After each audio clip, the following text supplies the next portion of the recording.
Hello and welcome to the Contrarians, where we're right and you're wrong.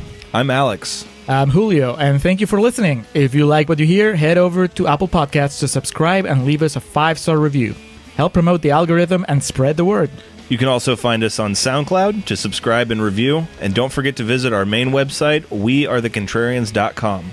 Follow us on Twitter at Contrarian Prime, and to like us on Facebook, visit facebook.com/Contrarian Prime. And if you have the willpower to keep up with our pretentious ramblings, you can follow us individually at Contrarian Alex for myself and at Ovnio for Julio. That's OVNIO. Now, time for the podcast.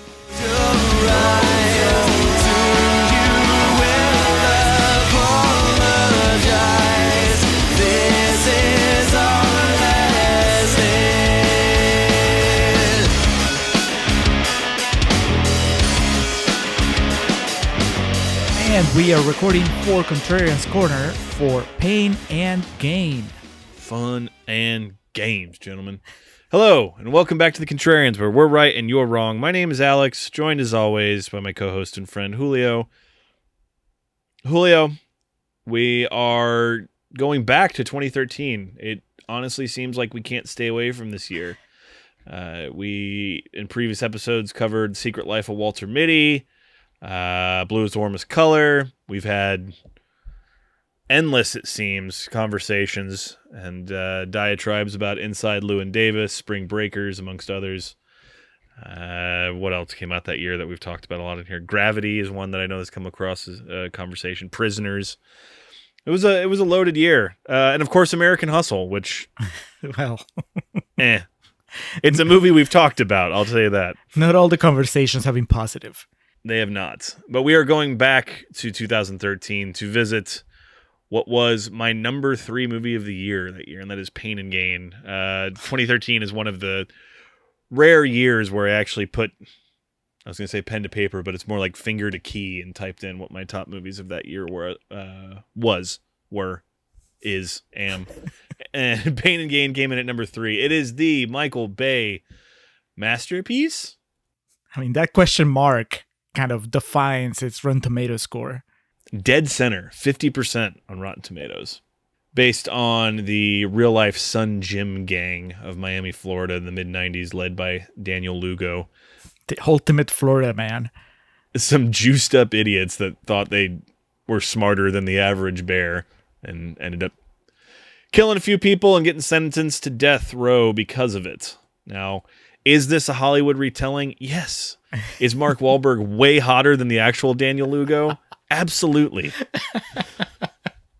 But that's why you got Michael Bay there. He takes all these parts and puts them together to make just like the nastiest, most delicious sandwich. You know, the type of thing that, last call, you're down on the streets somewhere and there's a diner open, or even just one of those places, like those pizza places downtown Austin where you just kind of poke your head in the window and just yell what you want.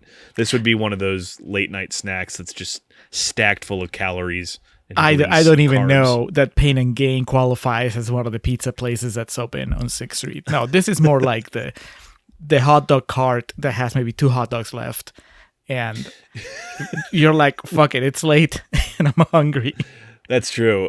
Yes, not even an establishment. It's like a standalone cart. You're exactly right. There's like a bratwurst cart that moves around sometimes, at least down when I was at 6th Street last, which probably would have been 2013. So whatever the case, Pain and Gain, directed by Michael Bay, screenplay by Christopher Marcus and Stephen McFeely, based on the book Pain and Gain, This Is a True Story, which looks like it was released that same year. Oh, so this was like The Godfather. They wrote the book and the screenplay at the same time? Looks like it. And both of them, they were released kind of to coincide with each other. It looks like the source material for this was a series of articles in 1999 that were written for the Miami New Times by Peter Collins. The film, as we'll get into a little bit here in the first half and probably a little bit more in the second half, is loosely based on the real-life crime that we were just mentioning.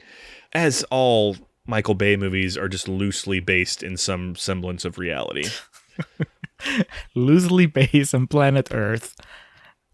Gonna go ahead and just get this out of the way.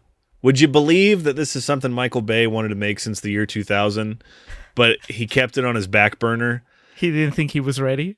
Well, he knew where he was in his career, and if he had just tried to cash in immediately on his this is, again, for those of you who've seen Pain and Gain, using the word artistic, it might be stretching the definition, but this is as artistic a film as you're going to get from Michael Bay. And so I think he knew in 2000 if he cashed in on the goodwill of The Rock, and then he chose to make his art house movie, they weren't going to go for it. So he ended up making a little series of films based off, was it Hasbro's Transformers, and that ended up floating the bill for Pain and Gain. So there you go. What a coward. He should have Tarantino'd it.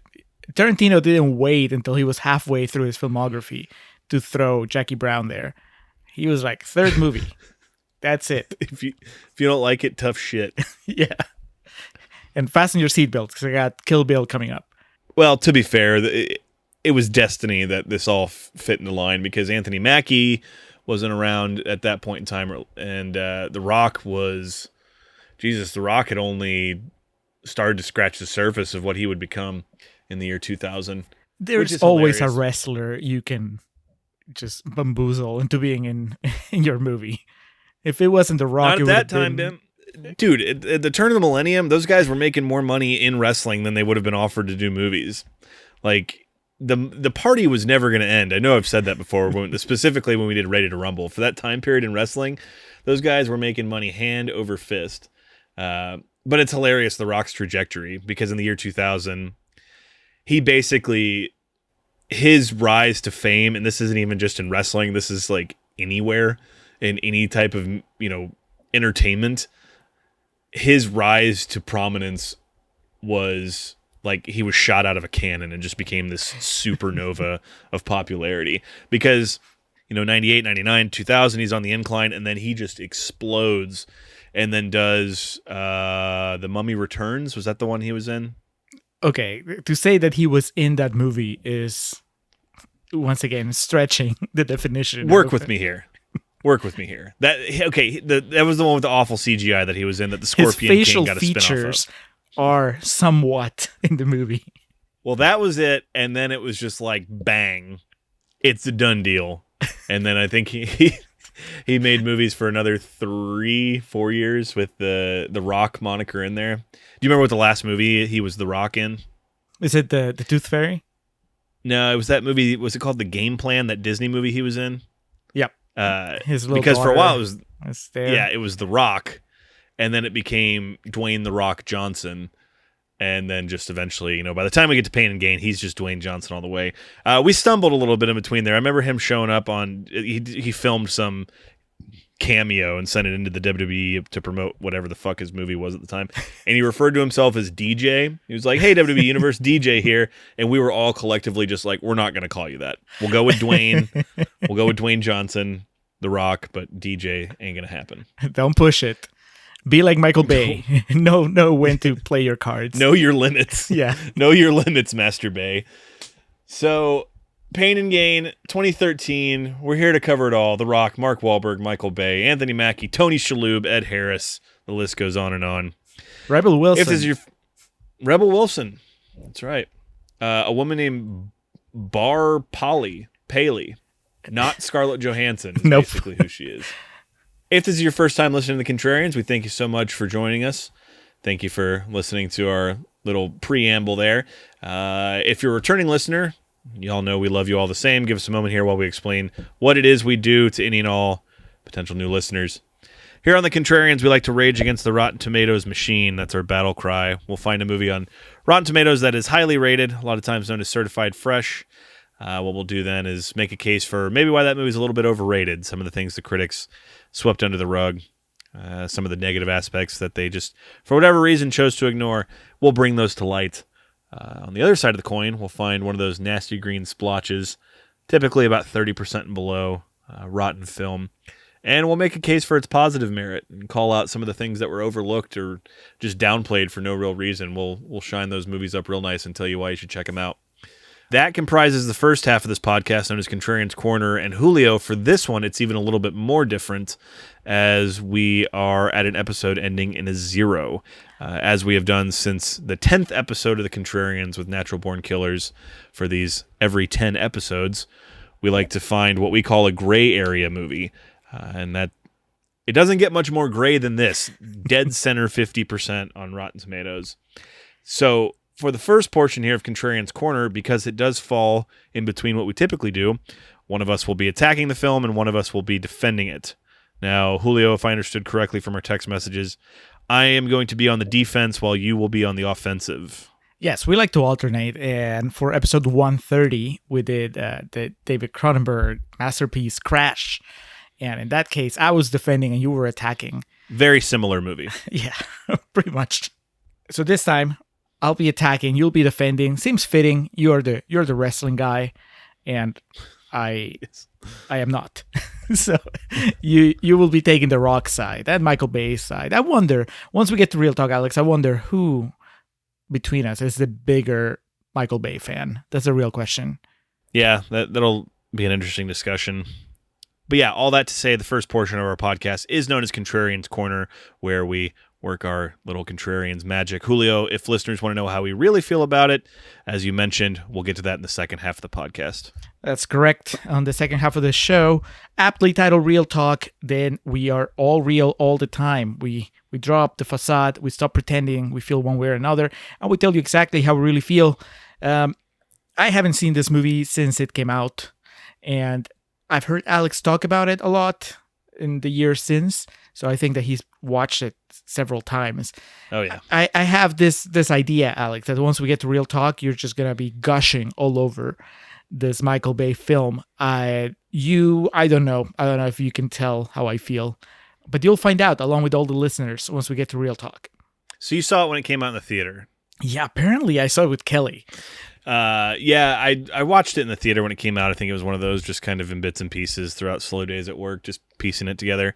But you are right. I own this on Blu-ray. I have seen it numerous times. I actually watched it back on July 4th. It's one of my American movies that gets... My God. It's the American dream. As dumb and loud and idiotic as it is. Yeah, I mean, what else is there at this point? It has to be loud. Very true. And Julio, you actually own this as well. I had forgotten that I own a copy. If you work at a movie theater, every now and then, come the holidays, the studios will send you a basket with just DVDs. And I'm pretty sure that's how I got Pain and Gain. I couldn't tell you. I mean, I have a bunch of movies that I've acquired that way. And you can usually tell because it's not fancy DVDs. It's just DVDs that have the movie and that's it. And that's the case with this copy I have. Once I put it in, I told you, it doesn't even have a trailer. It has a play movie setup and chapters. That's all. And you know what? That's all I needed.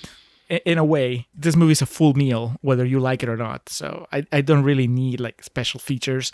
I don't really need a Michael Bay commentary because it's already there. It's almost like I can hear Michael Bay's voiceover throughout the entire movie. So yeah, I watched it on DVD. Not quite as nice as your Blu-ray, I'm sure, but it did the job. Oh yeah, he's basically like bullying you in this movie. So you don't even need his commentary. If you don't like Michael Bay, he will make sure that he knows you don't like him, and he's just going to shove it in your face the entirety of this film. He's going to give you a wedgie. Exactly. All right, Julio, 50%. Split the critics dead down the middle. What were they saying? So I got some fresh quotes and some rotten quotes all mixed together here, like the protein shakes that Mark Whalberg drinks in this movie. Start with Richard Probst from the independentcritic.com, who says, adds up to more pain than gain. That was a rotten quote. And there's quite a few of those, Alex, that like to play on I would have been disappointed if there wasn't. Yeah. Here's a fresh one from Michael Compton from Bowling Green Daily News, who says, Bay's trademarks are there. The loud music, the slow motion spin, the outlandish action moments. But this is also a movie with plenty of dark humor and a cast not afraid to be the butt of the joke. Nothing incorrect about that. I don't think that anybody is making fun of Ed Harris in this movie. Well, I think everyone's just inadvertently drawing... The movie, I was about to say, is just inadvertently drawing attention to how handsome he still is. Another rotten, Frank Oakchian from San Francisco Crow's Nest says, registers with all the smoothness of a lumpy protein shake going down a sore throat. Yes, There you there go. is plenty of pain and questionable gain for Bay's revved up farce of calisthenics cretins. Calisthenics cretins. You got 2 of the playoff pain and gain in there. Amazing. Honestly, I picked this one for the image of a lumpy protein shake. That's gross. I've never had a protein shake in my life, so I don't know if I have either. And finally, let's close with another fresh. Camilla Long from the Sunday Times, UK. The most shocking thing about the new Michael Bay film is not the orange grunting criminals pumping A, iron, B, fists, and C, other people, but the gradual realization that this could be Bay's most intellectual film yet. Well, Camilla, the bar is pretty low. Yeah, I was about to say, I don't know how much I would debate that at the same time.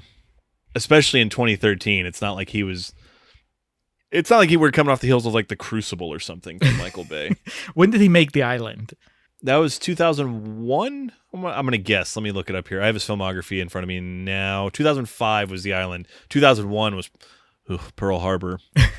Okay, arguably, I would say The Island probably held the title of the most intellectual Michael Bay movie until Pain and Gain came thrashing along. Yes, so following The Island, we went Transformers, Revenge of the Fallen, Transformers, Dark of the Moon, Pain and Gain, baby. So return to his roots. Yeah. And fittingly enough, in 96, he made The Rock. I wrongly attributed that. I said 98 earlier, at the end of the 90s. So Bad Boys was 95, The Rock was 96, and then Armageddon, of course, was in 98. So that fictional reality that we stated of him trying to make this would have been coming off the heels of Armageddon when everyone was still crying about Bruce Willis dying at the end of that movie. Bruce Willis could have played the Rock character here. You bulk him up. Yeah, I was about to say you'd have to put him in like a muscle suit. That first shot of Dwayne doing fucking pull-ups, man, you could project a movie on his back. Every time that shot, like, it's like that shot in Texas Chainsaw Massacre where the camera goes under the swing that the girl's on to that wide shot of the house. Every time I'm just in awe of The Rock's back. I'm like, good God, man. So the movie starts, I believe the date, I wrote it down. If I wrote it down correctly, it's June 17th of 1995. I'm not sure if that's the date those gentlemen were actually apprehended. But that's where the movie takes us. That's where we kick off. And we kick off with the overture that plays numerous times throughout the movie during its most significant sequences. I just imagine Michael Bay like wrote this 1 30-second clip of music in, GarageBand. And Yep. just like, this is beautiful. Just looped it. Yeah, exactly. When I was writing the note about it, the overture, and I was thinking about how it only happens in the most significant parts of the movie. Of course, that's not anything new to film, but this is so like the same 10 seconds over and over. It made me think of the episode of The Office, Andy's Play, which to me, the last great episode of The Office. Daryl has this line in it that I don't know why it has stuck with me forever, where he the play starts and Michael's talking to him and he shushes him. He's like, shh, if we don't listen to the overture, we won't recognize the musical themes when they come back later. But we get our beginning voiceover of Mark Wahlberg. My name's Daniel Lugo, and I believe in fitness. Even before you get there, man, I already want to punch Mark Wahlberg in the face. Because he's just... Oh, no. He's doing... what do you call that? Are they pull-ups? No, that's not pull-ups. Crunches. He's suspended they're like in intense sit-ups, yeah. And he's talking about how hot he is. And the camera... Michael Bay, he's just like, hit the ground running here. The camera is just doing the crunches with Mark Wahlberg. It's just, I don't know how else to explain it. It's just unnecessary. I mean, I guess a lot of how you feel about this movie is going to depend on how you feel about its protagonists. And I just cannot stand Mark Wahlberg, Anthony Mackie, and Dwayne Johnson here. They get on my nerves every moment. They're annoying as all hell. And I'm going to complain about them through the entirety of Contrarians Corner. So brace yourself, Alex, because you're going to give me plenty of opportunities. if we tried to recount this movie bit by bit, we'd be here forever. We're already, we just started the movie and we're 20 minutes into the episode. So I'm going to try to keep this plot rather concise, as if you've seen it, it's a fairly simple idea. These jacked up bodybuilders want to be rich, and their ways of going about it is kidnapping, and eventually leads to inadvertent death, and they just don't know what they're doing. So some of the things I want to focus on here are some of the more storytelling aspects and machinations that were used to make this, and one of them is the floating narration. When we meet every character, we get different bits of narration from them. I just imagine, all the whole cast there, Ed Harris and everyone, just in the recording studio waiting their turns, because Michael Bay wanted them all there together. It's what was Wreck-It Ralph? That was a big part of that movie. It was all recorded together, which is kind of uncharacteristic for an animated movie. And in costume, they were all too. in the same room. Yes, and that's what I imagine this was. They were all just standing there. Ed Harris was the only one he gave like a stool to sit down. So Anthony Mackie is just over it, standing up the entire time. We've talked about the benefits and the drawbacks of narration through this podcast's history as it pertains to film. If you stated you're annoyed by these guys, I assume hearing their point of view does not help you at all. But I really enjoyed having the floating conscience of this movie. But I imagine if you're not in with the Daniel, Paul, and Adrian characters, just hearing them talk and try to garner some sympathy, it was just not going to work for you. Well, I think that's the problem, actually. I think that maybe these guys would be more interesting if I didn't know every thought that's going through their heads. That's the problem. I don't even have the illusion that there's something going on in their brains, because the voiceover is just as dumb as their actions. And so there's no mystery. Can you imagine if this movie didn't have the voiceover? You'd be trying to figure out what's going on. Like we did Hancock, what was it, 2 episodes ago. And the first half of the movie, we mentioned, like, you don't have Hancock's backstory. So you're kind of trying to figure him out. And if nothing else, that keeps you going, keeps you interested. Here, Michael Bay just can't help himself. Like most people would do one voiceover. If you're a maestro, like Scorsese, you'll do 2 voiceovers, 3 if you're doing Casino. Mm-hmm. And he never did that again. I think he might have done it in The Irishman. Michael Bay is still introducing voiceovers like an hour and 20 minutes into the movie. When Ed Harris shows up, he comes with a voiceover. I think Rebel Wilson gets a voiceover at some point. The Russian girlfriend gets a voiceover. Why? Why are you doing this? Like, and none of those voiceovers add anything. They don't give you a different dimension of the characters. So actually, Alex, yeah, I would have liked them better without the voiceover. We get several mentions and also direct visuals of gentlemen doing steroids in the gym. Adrian Anthony Mackie, I think, is one of them. Interesting time frame. 95. 94 was the infamous, lauded, much publicized and discussed in the years that have followed steroid trial of Vince McMahon and the World Wrestling Federation. So, fittingly, with one of their biggest stars ever, The Rock, in this movie, at the peak of his jackedness, 94, 95, and 96 in the WWF, that was like, dudes were not jacked. If you look at like Hulk Hogan from 1984, he looks like a stick figure. So got a kick out of that. But this was still, that whole steroid trial was just a witch hunt. People just wanted, it was a way to put down wrestling. I don't think people really cared about the steroid abuse because it was still rampant in professional sports. And, depending on who you talk to, still is. So at this point in time, dudes' hearts weren't blowing up yet. And this is the time period where people would tell you, if they were on the gas here, oh, we didn't know like the repercussions of what came with it. Anthony Mackie does right away because his dick don't work no more. That's a side effect of steroids. And we learn, I think we're kind of bit by bit already learning Daniel's motivations, but I think even if you don't like the character, you got to be able to relate to the guy that I just need money so my dick can work. That's so much more noble and understandable than, oh, it's the American dream, I need it.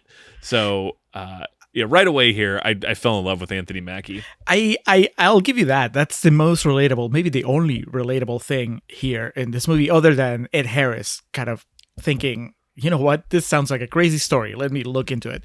But my problem with Anthony Mackie, and it's funny that you brought up the whole thing with steroids, it's just weird. To me, he's miscast because out of the three, you have Mark Wahlberg, you have The Rock, and you have Anthony Mackie. And Anthony Mackie, I mean, he's muscular, but he still looks like a regular dude. So if I were to pick the one guy that's doing steroids out of those three, I wouldn't have thought that was him. So I would have given the penis problems to The Rock.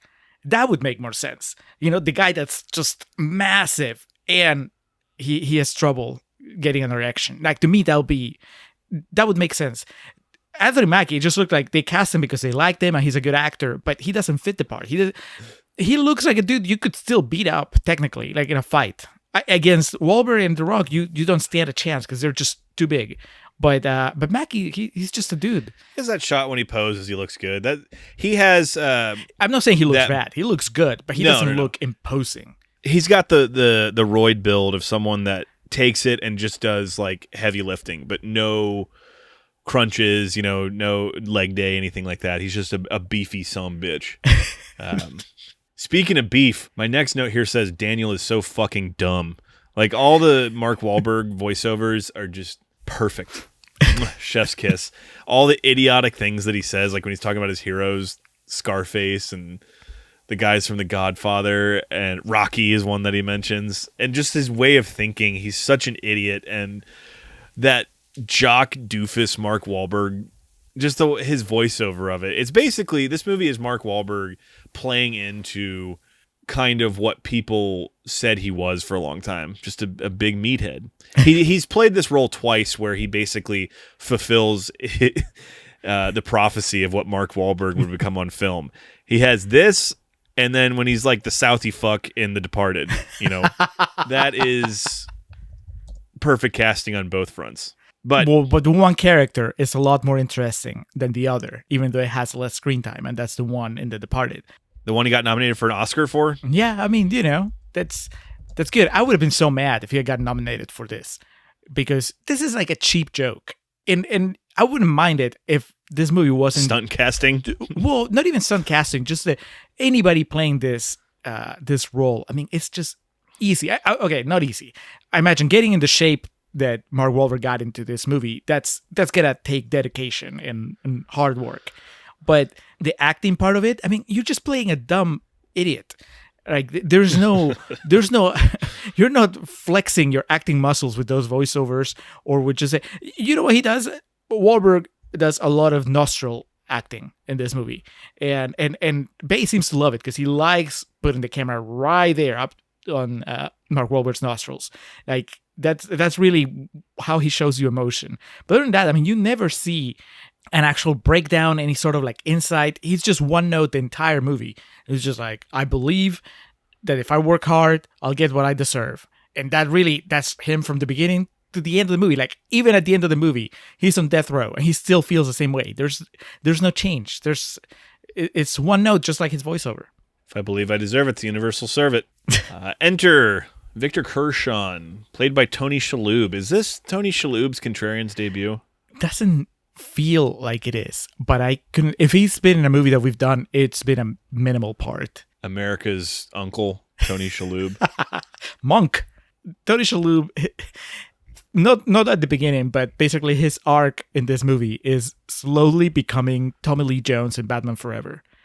He starts already kind of like, I wouldn't say chewing the scenery, but kind of like tasting it, like giving little nibbles. And then by the second half of the movie, it's just like they can't rebuild the set fast enough to keep up with his acting and just how much he's just overacting, really. Please don't tell me that you liked him. It's a lot. And Tony Shalhoub is awesome. He's a great actor. But clearly the motivation behind his character there was, you're the victim, but you need to be as unlikable as possible. So they even like shoehorn in a scene of him making fun of a heavyset gal and a kid with acne. And he's just, of course, nasty and mean to everyone he meets. He does have a line that is possibly the line I quote from this movie most. This whole introductory scene with him and Lugo, where he's just going on about his money and all this shit. You know, you're just seeing the gears turn in Mark Wahlberg's head. And Wahlberg flippantly tells him, with all this money, maybe sometime, you should buy yourself a salad. And Tony Shalhoub says, you know who invented salad? Poor people. And I quote that all the time. My sister or something, like when we were ordering food, and she's like, "You want to get a salad? You know who invented salad? Poor people." And it's don't be an asshole. I don't know why. Alex.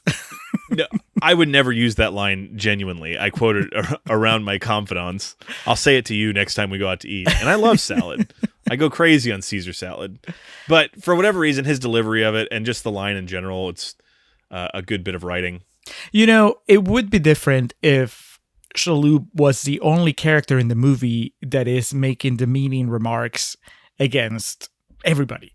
It's just, he fat shames people, he kink shames people, he is, I don't remember off the top of my head if There's that shot of like this clearly hot, just smoking hot gal in a bikini getting out of the pool, and he looks at Mark Wahlberg and he does that thing with his hand like, it's like this slow motion shot of him doing that. It's ridiculous. Yeah. He's hateful, but then the movie is hateful, and because it's not just that character. I mean, Wahlberg, half of his voiceovers is about how, not just how superior he is to everybody else, but how anybody that doesn't conform to his idea of what a beautiful person is or what a successful person is just a piece of shit. You gotta get the feeling as the movie goes on that that's not just Mark Wahlberg's philosophy, but that is the filmmaker's philosophy. I think that Michael Bay, either intentionally or accidentally, blurs the line between how his characters feel and how he feels as a filmmaker. There is never really a moment of redemption or comeuppance to those people that have been picked on or made fun of through the entire movie.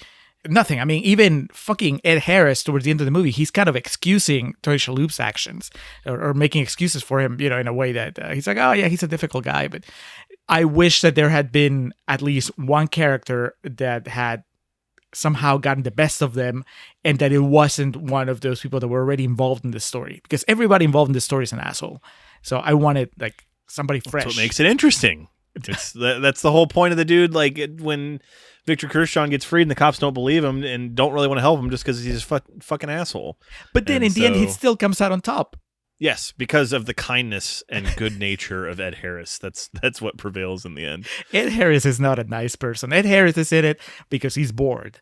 He's retired, and for some reason it's a way for him to throw it back in the Miami PD's face of like, I'm retired and I figured this shit out before y'all did. Yeah, for some reason he doesn't want to hang out with his wife that's at least 20 years younger than him. Instead, he wants to go chasing Mark Wahlberg and his cohorts. She is Emily Rutherford. His wife is just perfection in this. Just absolutely fantastic. That's probably the main mention that she'll get in this, but her performance is the unsung hero of this movie. Quick cameo from former world heavyweight boxing king Vladimir Klitschko, and guy that ruled the division for about 10 years. It's really a quick shot of, it's just the gym and Mark Wahlberg's holding the heavy bag for him. And you would have to know that's Vladimir Klitschko to make any kind of connection. So there you go. Rob Corddry runs the gym, Sun Gym, where Daniel works. And I know you're a big Daily Show guy, so I'm not sure if he falls into your wheelhouse as well. But, Hot Tub Time Machine, I'm a big fan of. Even What Happens in Vegas, he plays like Ashton Kutcher's best friend in it. Very funny in that. Semi-pro, he's fucking hilarious. The second Harold and Kumar, he sucks. He's in that? I guess I don't know. Not sure I've seen that, but so yeah, he plays the head of the gym in this. What's his character's name? John Messi. Not a good guy. Not at all. A former bodybuilder who ran a gym, and he is just as culpable as the rest of these fuckers in this. Mark Wahlberg, Daniel's character, turns it around, makes it a muscle mecca, as he calls it. And so business is booming, but like you said, he still kind of feels unfulfilled. We learn where this motivation comes from in the form of motivational speaker Johnny Woo, played by Julio's absolute favorite, Ken Jeong. And now this is one for Contrarians listeners, y'all know, because Julio has ad nauseum, to great extent and lengths, gone on about his, I wouldn't say disdain, but just general level of annoyance that comes with Ken Jeong performances. Yeah, I don't like his shtick. That's the short version. And now this movie gives me an addendum to something I said during our Hangover 3 episode, which was a little bit of Ken Jeong goes a long way. And then this movie proves that even a little bit of Ken Jeong couldn't be too much. Because he has like maybe I don't know, 5 minutes of screen time altogether and just one real scene. And it was still too much. It was just, come on, man. Especially because I see him and it's like, it's just Ken Jeong. He's not even doing anything. He's just being loud. And I mean, I'll give him this. He doesn't look like he's reading cue cards, so at least he memorizes dialogue. But that's as far as it goes. There's nothing he does in here that is funny. If you think that Ken Jeong, an unimposing Asian man yelling at people, is funny, then of course this is gonna be great. This is gonna be exactly what you want from a Ken Jeong cameo. But I was so glad that he didn't show up again. He plays a motivational speaker. That this is kind of what pushes Daniel over the edge. He goes to one of his seminars and realizes, I'm a doer. That becomes his battle cry throughout the duration of the film. And he wants to be rich. He wants to have he talks about a lawn to mow, and he wants to have everything that he sees other people have. One of my favorite lines in this, from a comedic standpoint, because it's just thrown out and not really, there's no time for you to absorb it.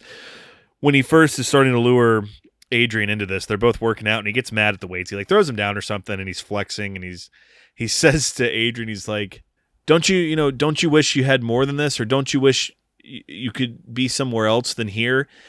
And then Anthony Mackie's like, I don't know, man. I like it here. The weights are new. It's comfortable.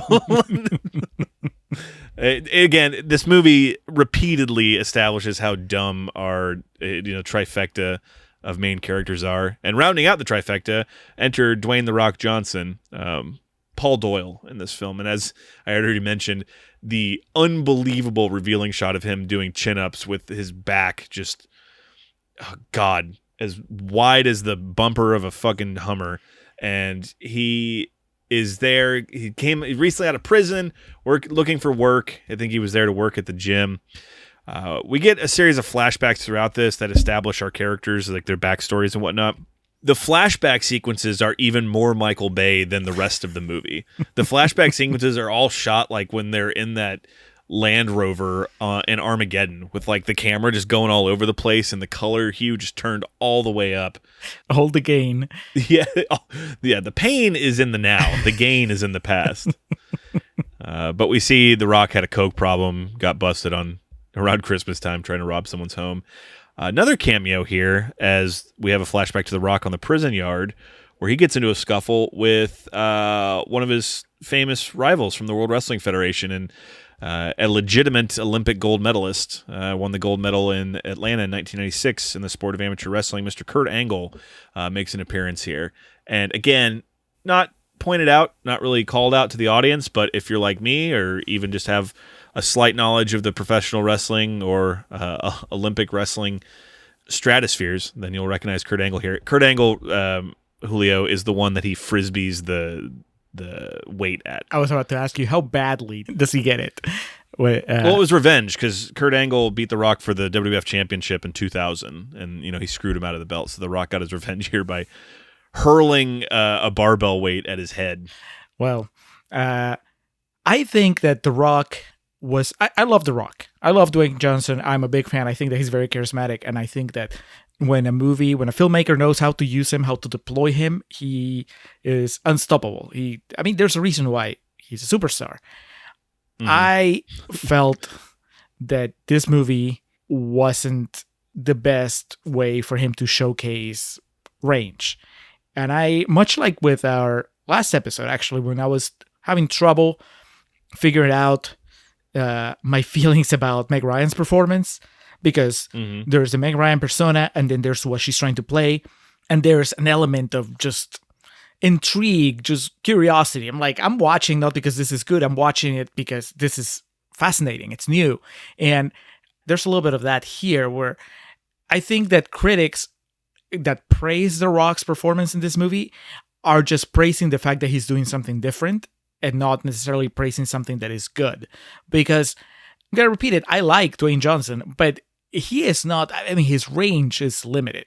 And this movie asks him to go to some pretty crazy places.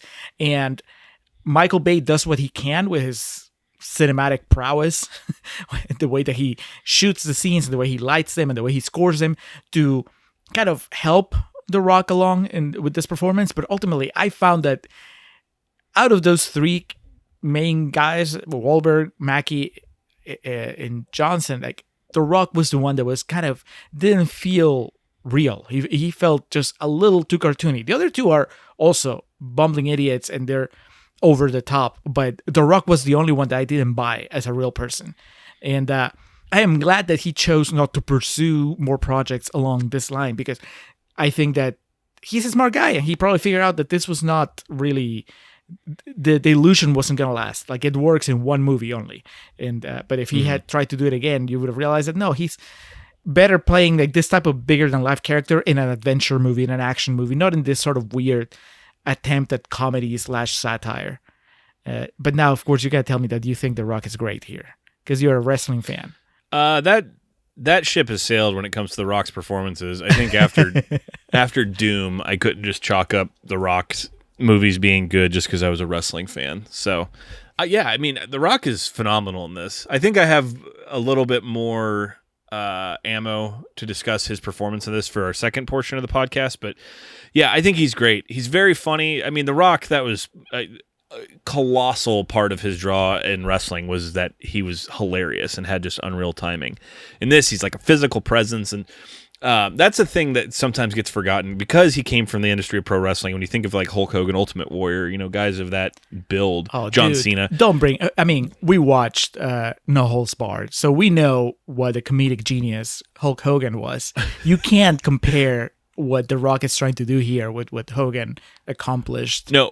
What I was going to say is The Rock's heyday in wrestling, he was never nearly as big as he is in this movie. So that's a huge thing that like makes his presence way more commanding, and holy shit. He had already come back for the 2 WrestleMania matches with John Cena by this point. He was already jacked Dwayne Johnson. But in his prime, he looked like a different person. So seeing him in this, and the visual of it is breathtaking. And then the actual performance he has here. The difference is with the comedic thing is it's a lot of just his like facial expressions. He doesn't have like lines that he delivers that are just smack dab hilarious.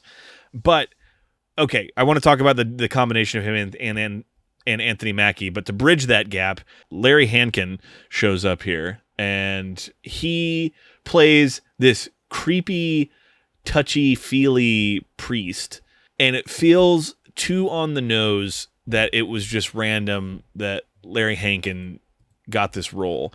This felt like Michael Bay wrote this for him.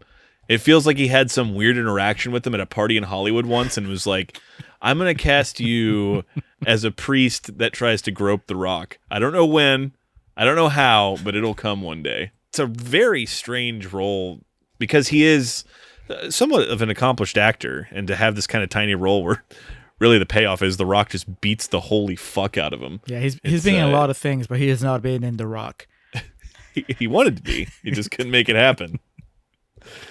All right, so Larry Hankin gets us bridged from where Dwayne left off to now, he doesn't really have a place to stay, so he's going to be intertwined with these guys because he needs help. And he's a former addict, and unfortunately it's already, he's going down this rabbit hole.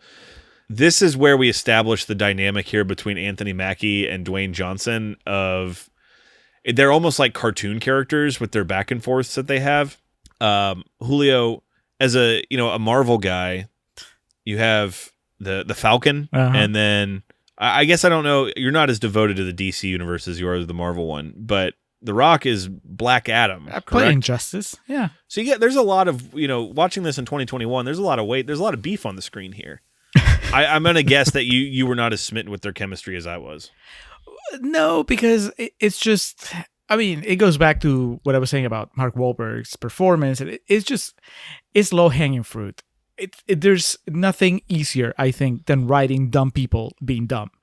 Write dumb people being smart. That's a challenge. Or smart people being dumb. But dumb people being dumb, which is what this movie does for over 2 hours. That's just concentrated to 10 minutes, 15 minutes. I'll laugh at it, on YouTube or whatever. But when it goes throughout the entire movie, it just wears me out really quickly. And that's really what these interactions are. What all the interactions are in this movie. I would say the only smart person is Ed Harris. And he comes in really late into the movie and he's barely there. Rebel Wilson, Peter Stormare. It's an all-star affair that we have going on here. As Anthony Mackie's at the doctor trying to get a diagnosis and also some help with his impotence. We find out it's a steroid-induced situation of impotence. He hits it off, though, with Rebel Wilson right away here. You can tell they're destined to become the beast with two backs. So they devise this plan. They're going to kidnap Victor Kershaw. It takes them 3 attempts to finally get him. According to the IMDb trivia, there was actually a total of 7 failed attempts to kidnap the Kershaw character. So we only see 3 of them here. For what it amounts to, you could have just done 1. That's the brilliance. Like, they have these intricate plans, and then the way they kidnap him is just Anthony Mackie hits him in the face with a taser. Something else that I didn't enjoy in this movie was just this whole, the storytelling device of these guys just constantly failing upwards. They're idiots, and they're just too lucky. Everything that they do is not done properly. They continuously mess up their own plans, and yet they luck out enough to where the story progresses to the next level. So after a while, that gets tiresome. You know what I mean? Like, it would be different if they were dumb and they messed up their plans, but then at least one of them would always contribute a way to move forward. But in this case, it's just like, even though they do everything wrong, they still prevail because the movie has to keep going. So they finally do kidnap Kershaw. They get all this equipment, these tasers, and they don't have guns, but like batons and shit. Lugo is hooked up with a place he can use. It's a warehouse that he said his friend said he could use. It's like a sex toy warehouse. We get this shot that seems like it goes on forever of The Rock just staring at this wall of dildos. And there's one that's like the size of a fucking leaf blower. And it's called like the Great American Challenge or something. It's, you think you've seen it all and you see something like that. As soon as they get Victor into the warehouse, though, and tied down and blindfolded, he figures it out. Because it's mentioned earlier in the movie that he doesn't care for Daniel Lugo's cologne, and scent is the sense most tied to memory. So he smells it and figures it out, realizes who he is.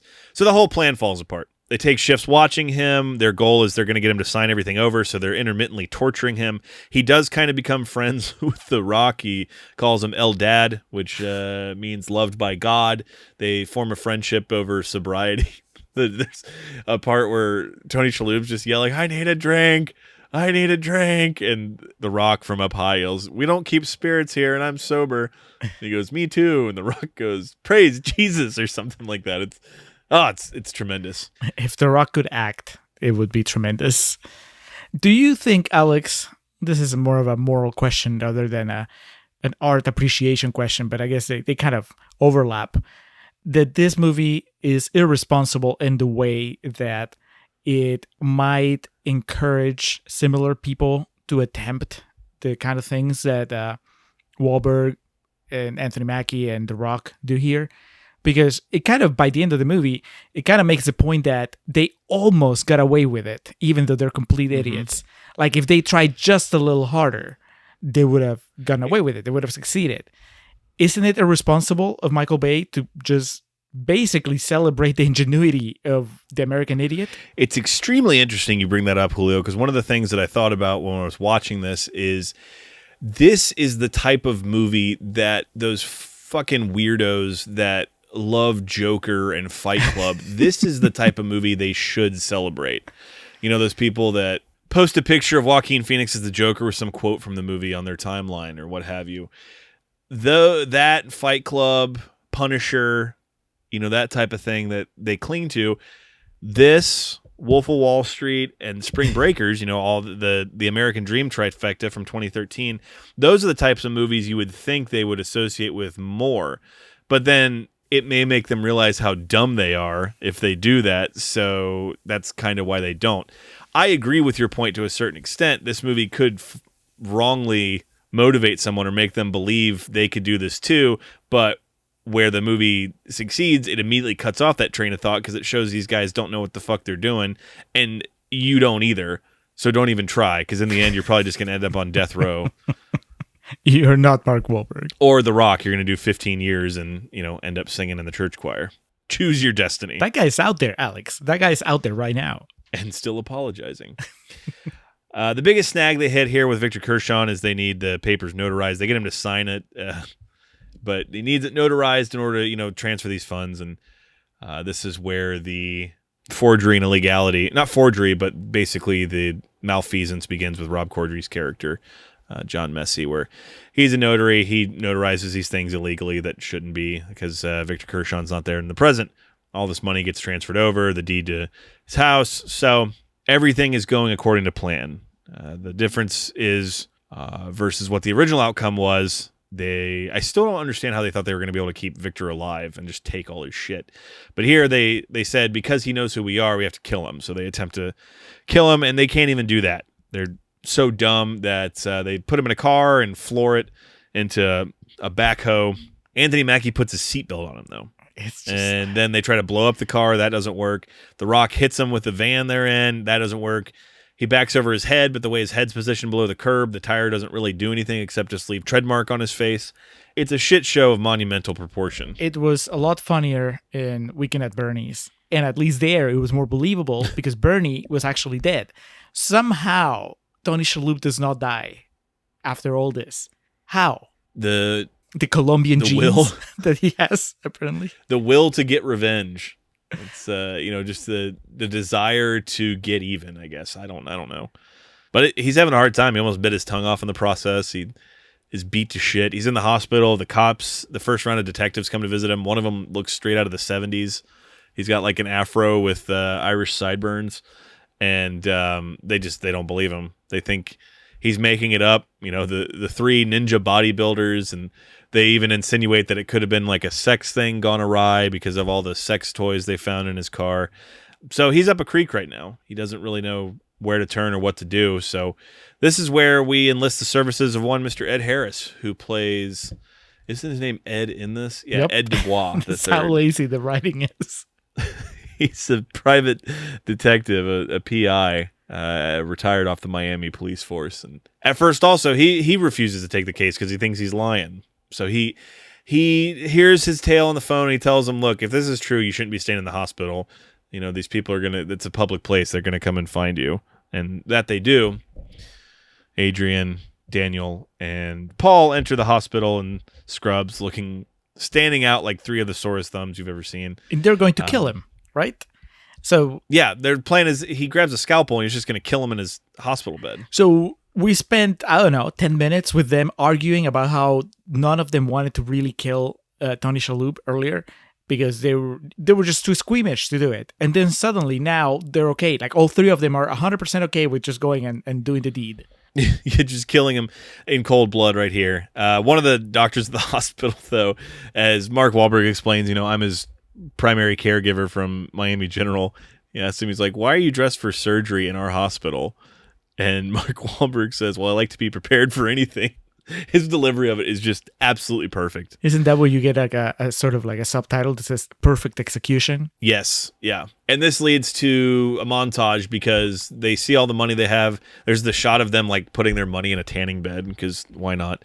And Anthony Mackie's like, what if he goes to the cops? And he's like, he already did. And they didn't do anything. So they think, the party's on. They think they've won. And so we get this montage of them all doing extravagant things with their money.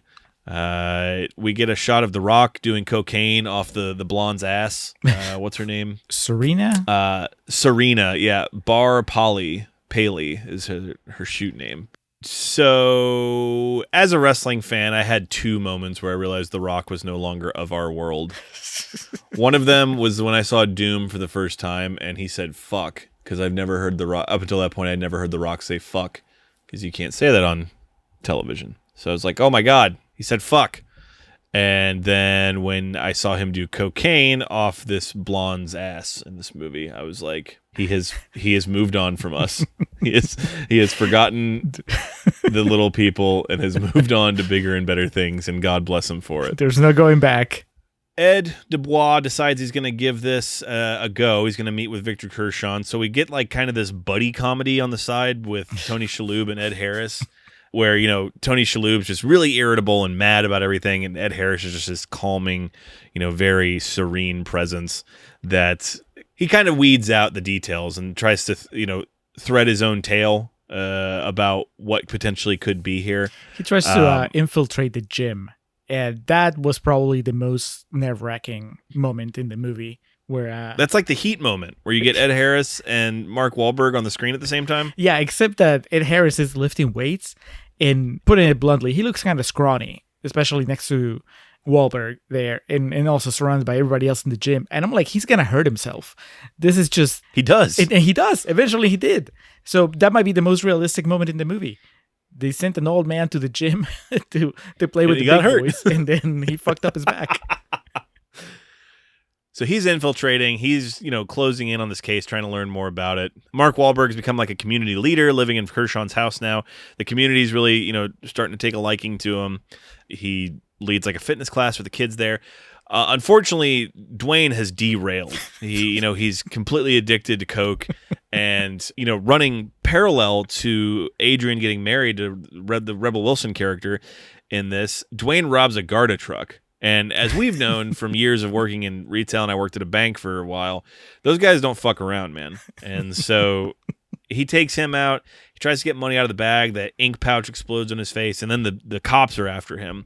He ends up getting shot. His big toe gets shot off. He takes it with him, shows up to the wedding, covered in green paint, limping. I think he has like a trash bag or like a Target bag wrapped around his foot. And he's there.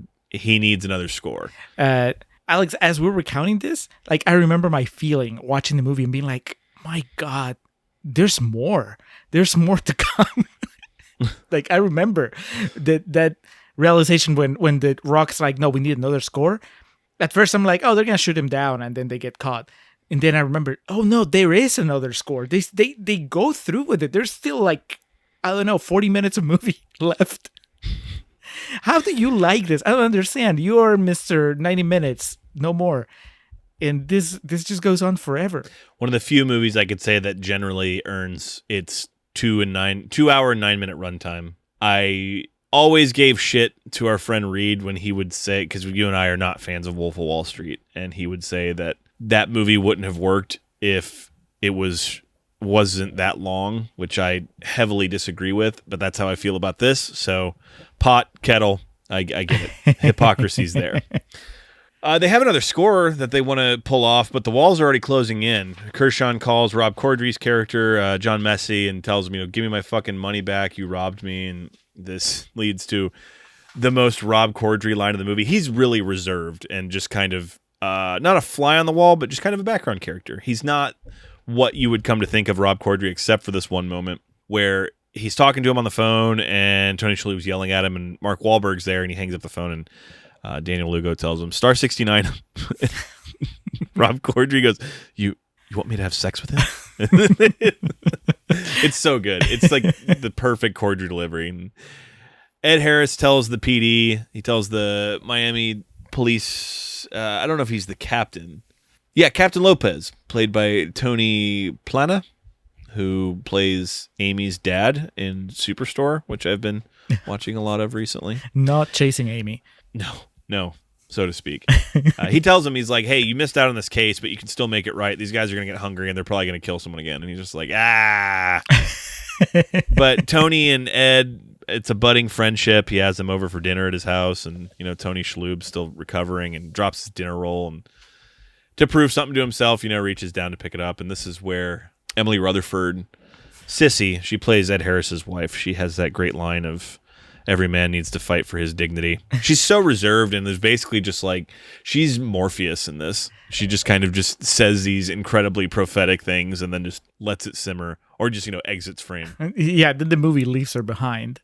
Because really, there is... Oh, absolutely. There's nothing. There's not enough of that. She's a woman. We can't spend too much time focusing on her. She's there, like all the other women, really just as an object. In this case, it's a nice, peaceful object. But otherwise, I mean, in the end, her real reason to be in the movie is just so that Ed Harris has someone to come back to at the end. So it's not because she has any sort of agency. They begin moving in on the porn king, as they repeatedly refer to him. Frank Griga, played by Michael Rispoli, and Mr. Griga's female associate, Christina Furton, played by Kelly Lefkowitz. Both of these are, for some of the liberties the movie takes with the real story, these were actual characters that were killed by the Sun Jim gang. Yeah, they basically just wanted to swindle him out of money, and they do a terrible job of doing it. And Mark Wahlberg's just too overzealous, overeager at this point to really make any hay come from this. So he ends up just flipping out and inadvertently killing this guy. I mean, he beats him up pretty significantly, but he ends up killing him accidentally by he kicks this bench press, and the weights aren't secured, and so they fly off one end, and then, of course, much like a seesaw, they exit stage left and land on this dude's head and crush his fucking skull. All the while, Everybody Dance Now by the CNC Music Factory is playing in the background. It's still a pretty... I mean, I don't derive any joy from calling Michael Bay a coward, but that's really the most fitting word for this sort of approach to telling this story. Because fucking commit. There's no point here in making Mark Wahlberg accidentally kill this guy. Just have him kill him. For legality matters, you know, because he ended up in getting the death sentence anyway. So just have him go all out. Like, he loses his temper and he beats him up and he kills him. Having him die accidentally it's only there so that we don't turn on him as a protagonist, which is bullshit because this is a movie about bad people.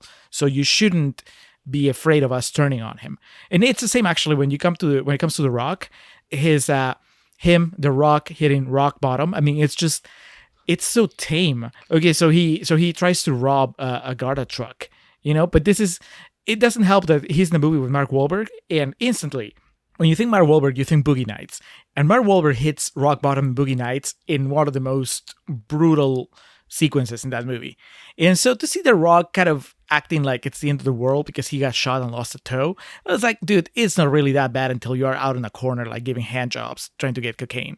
So overall, it just feels like Michael Bay trying to make a gritty movie, but not really making a gritty movie because he's still trying to, I guess, appeal to a mainstream audience.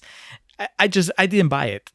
So Frank's dead. His wife becomes aware. She is then injected with horse tranquilizer by Anthony Mackie to try to just buy them some time. And Mark Wahlberg says, I got to get a pump, so starts lifting some weights. Things just devolve into absolute chaos here. They go back to their mansion. They're attempting to get into this big safe that they have, and they're attempting to extract the information from the woman, Christina, the Z in the middle.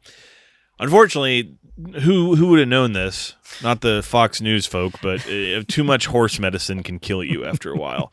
And so she dies, and Anthony Mackie jumps on the toilet, and he's on the phone with Mark Wahlberg, and he says, her soul has left her body. The bitch is cold, man. The Rock is just completely giving up sobriety. He's like housing a bottle of vodka, just watching this all unfold. Did you get the code? And they end up just stealing the dude's cars at his house. The Rock, on his way out, feeds his toe to this little adorable puppy that's there, leaving behind just trace amounts of DNA. While all this was ensuing, Anthony Mackie's dog, Adrian Doorball's dog, gets away. And the dog was a greyhound named Tasty Reuben, who was owned by Victor Kershaw. Mark Wahlberg basically just took it and gave it to Adrian. And the dog runs back to the track where it's from, and the guy who runs the track knows the dog. He's like, hey, Tasty Reuben, is that you? Sees that the collar has the wrong name and address on it, so reports it to the police. Police show up at the house. This is where, things start to unravel. The theme kicks in, the 30-second loop. Bam. Yeah. Meanwhile, these guys are just trying to figure out what they're going to do with these fucking bodies. They try to chop them up. They do chop them up, put them into some barrels, throw them in a swamp somewhere. In their infinite wisdom, they realize they have fingerprints. So they chop their hands off while Can You Hear Me Knockin' by the Rolling Stones plays in the background. The Rock grills these hands. It's probably the lasting image from this movie is him outside operating, one of those $18 charcoal grills you can get at Walmart with 4 hands on it. Should have been a George Foreman, just like with the grease strip there. No, that would just lean him up. Like that would just make him lean and ready to eat. This is gonna just char him to a crisp. I think that another problem here with this third act is just that that they're doomed. Michael Bay made the mistake of opening the movie. There's no way out. Yeah, I mean, it's not just that they're dumb, but also that he opened the movie showing us the Mark Wahlberg about to get arrested. So we know where this is headed. And there is really no mystery. I mean, we know they're so stupid that, of course, they're just making so many mistakes. One of them is going to sink them, probably more than one of them. So there's not even that kind of mystery of like, oh man, they're so smart. I wonder how they get caught. It's like, no, they're idiots. It's a wonder that they haven't gotten caught sooner. And so it just feels repetitive, and we know where this is headed. So can you please just get there? And really what is probably the worst thing is that we catch up to the beginning of the movie and the movie doesn't end. It keeps going. The takedown is on. We're going back to the beginning. The Rock's apprehended. He goes back to the church with the gropey priest, Larry Hankin. And what I took from this is like, man, he must have fucked him up because it's been presumably like 2-3 months since he beat him up, and dude's still got a black eye. And he still let him in. He did. I mean, God's about forgiveness. Adrian's taken down at his home. This actually, on our Bachelorette patron episode, we talked about Rebel Wilson. Kind of a mixed bag sometimes when it comes to her acting. And in this, there's nothing more 2013, and we're about a decade removed from that, so I can say that. It's not like it was just 2 years ago. There's nothing more 2013 than Rebel Wilson in the majority of this movie. Oh, yeah. Just her being Rebel Wilson. She's just riffing. Exactly. This, it accounts for 20 seconds of the movie, but her acting here is very good. Like, she knows something is very wrong, and she's just like sitting in the dark when the SWAT pulls up. And she answers the door, clearly terrified, and says, honey, there's some people here to see you. And then it shows them taking her out, and she's like crying. And there's that one moment where she like turns around, like maybe I should go back, but then just keeps going. That's where it should have ended for her, because she shows back up to make it the Rebel Wilson show again. Yep, we agree there, Alex, because I was about to ask you, isn't it a shame that they won't let her have that as her final moment, and instead they bring her out at the end during the trial to just do another stand-up session where she's just, again, just riffing and being funny. What a shame. I will agree with that.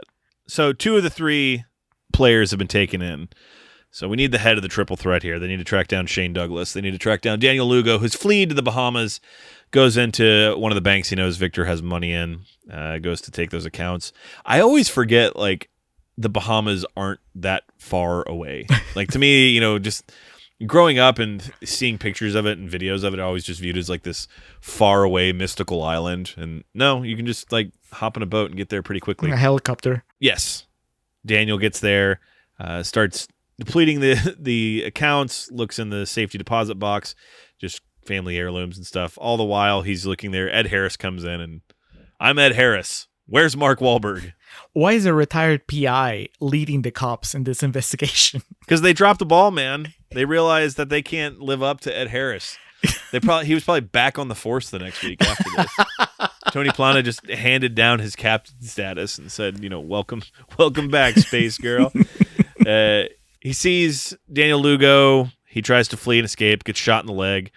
This is where Kershaw kind of gets his revenge because he mows him down in his car, and they're able to apprehend Daniel Lugo. They hop in a chopper and they're taking him back to Miami. Did we need that? Did we need Tony Shalhoub to get a hero moment? Well, I think it challenges you, the viewer, to see if you're really cheering for him or not. Were you cheering for him, Alex? I was cheering for justice. Didn't say I was cheering for him, but they get Daniel back to America, back to Miami when they're landing, and there's just a swath of police, FBI, law enforcement officials as far as the eye can see. Mark Wahlberg turns to Ed Harris and says, "Whoa, is this all for me?" And he says, "Yep." And they're going to want to know why. And he says, "Because I'm a doer." So that Johnny Woo shit paid off. And then, which is like probably the most Michael Bay shot of the entire film, is the slow motion shot of him. It's just like his feet coming off the chopper and then hitting the ground and making the emphatic doom. This must be the ugliest Michael Bay movie yet. It's colorful. It's green, and I guess if you're into the aesthetic, that old like rundown whorehouse aesthetic, then this works. What are you talking about? Like they're in like penthouses and mansions the majority of the movie. Yeah, but it's always like that greenish tint that just makes it all ugly and dirty. And I get it. I mean, I get that ultimately. I mean, it didn't go over my head, Alex. It's impossible. I can't imagine it went over anyone's head. This movie is criticizing America, but I think that there's a way to criticize America without making fun of America, and that's where this movie kind of fumbles. And maybe that's why it's not being appreciated as much as something like Joker. Or something like Fight Club, Wow. I didn't need so many shots of the American flag just kind of like flapping in the background whenever somebody was doing something stupid. Once is more than enough. And maybe too much. Flapping flaccidly, not unlike Anthony Mackie's penis. Yes. So now we go to the trial, and it, like we said, it's a mixed bag of acting and seriousness, because we get the Rebel Wilson show again. The Rock on the stand is incredible. Like the shot of him just, he's like pointing at Daniel. He's like, he lied to me. He's manipulator of manipulators. There's just all those random, interspersed shots of him crying and pointing and giving himself the Catholic cross gimmick. And Mark Wahlberg has the incredible line of, "We're going to walk. They have no proof." Victor Kershaw comes and testifies, and Ed Harris then kind of takes us away with his narration of saying it took him 14 minutes to sentence them both to death. Paul got 15 years. Adrian and Daniel were both sentenced to death, which is true. And I believe they're both still on death row. I know neither of them have actually been executed. I don't know if either of them talked their way out of it, but that was that. And then we get the Ed Harris send-off where he says, "It really is the little things in life." Like having a really young wife. Yes. And then the iconic, one of my favorite, this is Real Talk, Contrarians Corner, what have you, one of my favorite closing narrations in film, maybe ever. Oh my God. Is Mark Wahlberg's closing here, because he's so fucking dumb, but he thinks he's in the right and he's smart, and he has that thing about life's going to give me another set and I'm going to rock it, and talking about, I just wanted to be like the rest of you, but then I wanted more, and that's a recipe for disaster.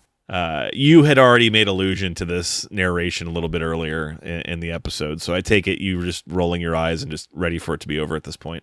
Yeah, I mean, not that I expected the final statement of the movie to redeem the previous 2 hours and 5 minutes, but I don't know, I guess part of me still had hope that there would be something, that the movie would say something other than, weren't they dumb? In America, only in America, folks. It really doesn't. And I think that I could put up with the entire movie if Michael Bay had ultimately surprised me by having something insightful to say about America, about the American dream, about the things that people are willing to do to fulfill the American dream, to achieve the American dream.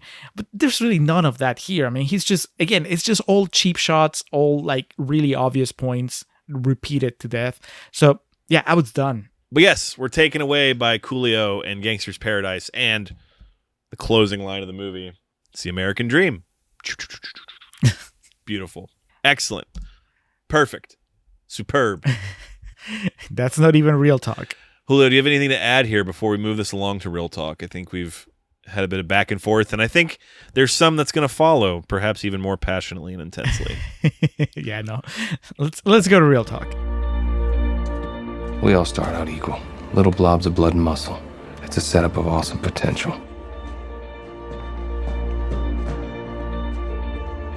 Most people never develop that potential. I knew early on, I was not most people. There you go, yes! Come on, big man, work it, baby, come on! Let's go! Because if you're willing to do the work, you can have anything. That's what makes the US of A great. When it started, America was just a handful of scrawny colonies. Now, it's the most buff, pumped-up country on the planet. That's pretty rad. All of my heroes are self-made. Rocky, Scarface, all the guys from The Godfather, they all started out with nothing and built their way to perfection. The way to prove yourself is to better yourself. That's the American dream.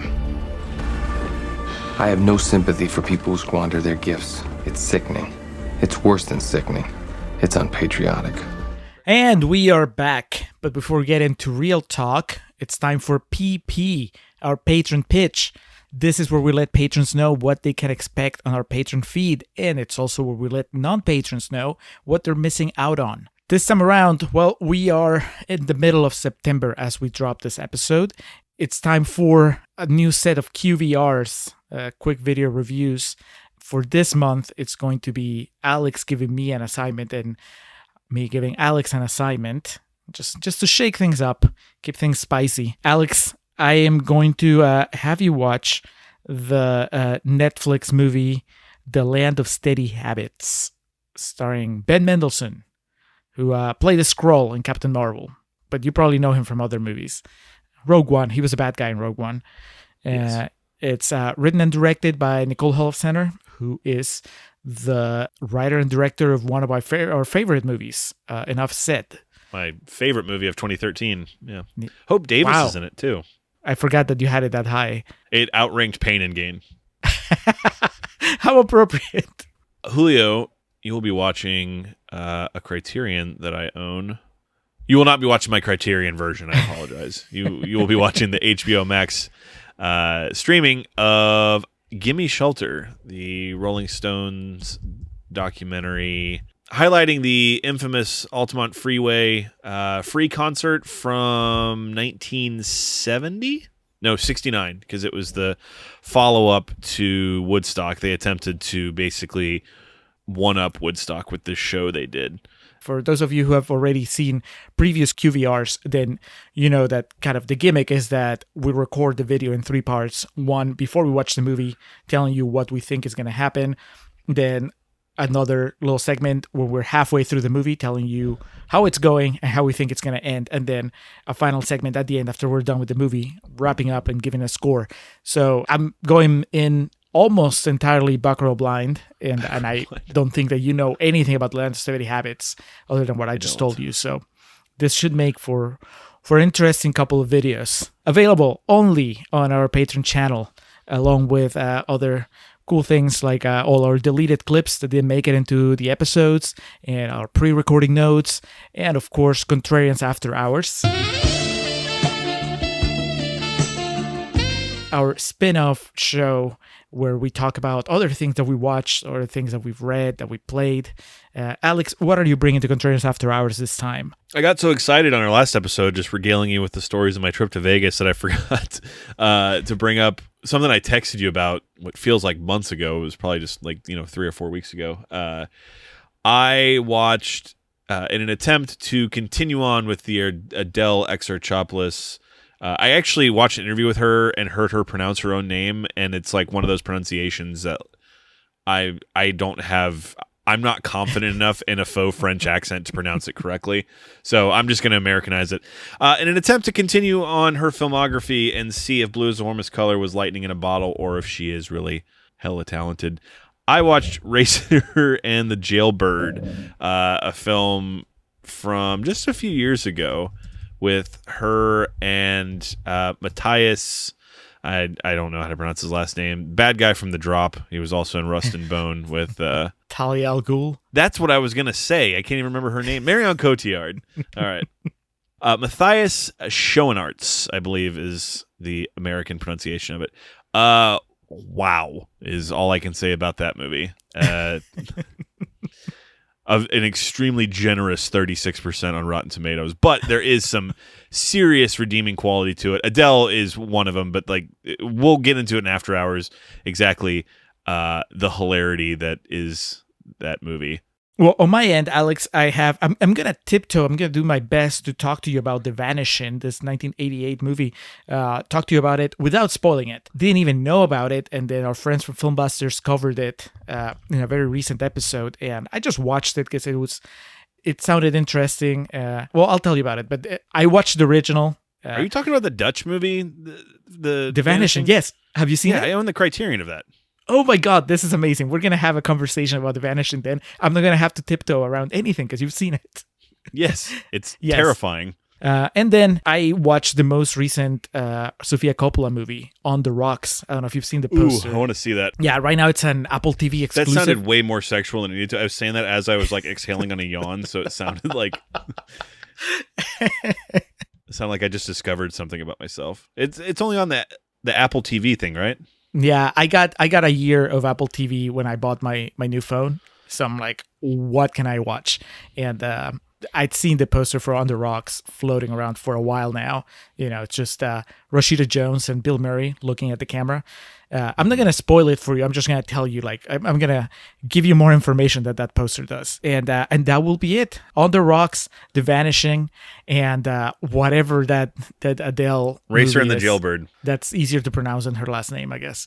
You can get that along with all the other cool stuff that we have, including an upcoming Patreon exclusive episode requested by Ben from Filmbusters about the movie Desperate Measures with Michael Keaton and Andy Garcia. All that on our Patreon channel, which is at patreon.com/Contrarian Prime. That's the Contrarian supplements. You can go there, look at our tiers, see how much you want to contribute, if you want to contribute, and just join the family.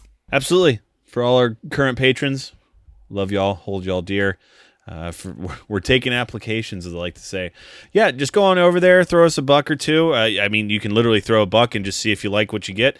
Continue on, throw some more money. Do what you got to do, but we'll always be here with the timeline episodes for y'all. We appreciate y'all listening all the same. Our patron is just kind of where more of our lucid thoughts come out to play. So with that in mind, Julio, Pain and Gain. Again, like I said, we're back here in 2013. Can't stay away. Who's the pain and who's the gain here, Alex? I mean, this is the gain for Michael Bay, that's for sure. The pain is at 50%. Can you imagine being Michael Bay, stepping out of your box, putting in a genuine effort, and then you get the grade, and it's just like a kind of an unimpressive 50%? And it really is. Fuck you, I'm going back to make more Transformers movies then. I'm pretty sure that's exactly what he did. Yep. 2014, Transformers, Age of Extinction. And then he made something called 13 Hours, and then Transformers The Last Night. Yeah, that would be frustrating. Especially, say what you will about the movie, but this is clearly, you could tell by the work that's put into it that he had a passion for this. And I guess as a segue into you going to the remainder of the quotes that you have for us, a quote of this movie that has always stuck with me was our friend Eddie Straight said to me, "I'm not sure if I believe in destiny, but I'm pretty sure it was Michael Bay's destiny to make Pain and Gain."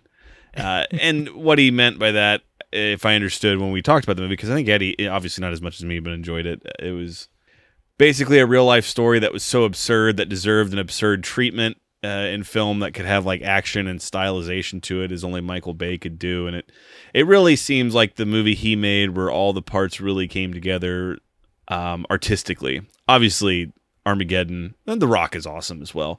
But Armageddon, the Bad Boys movies, the Transformers movies, obviously this guy has more money than he would ever know possibly what to do with. But from a filmmaking perspective, it really seems like this was the one, for better and for worse in some cases, where it was just like serendipitous. It was like everything was aligned.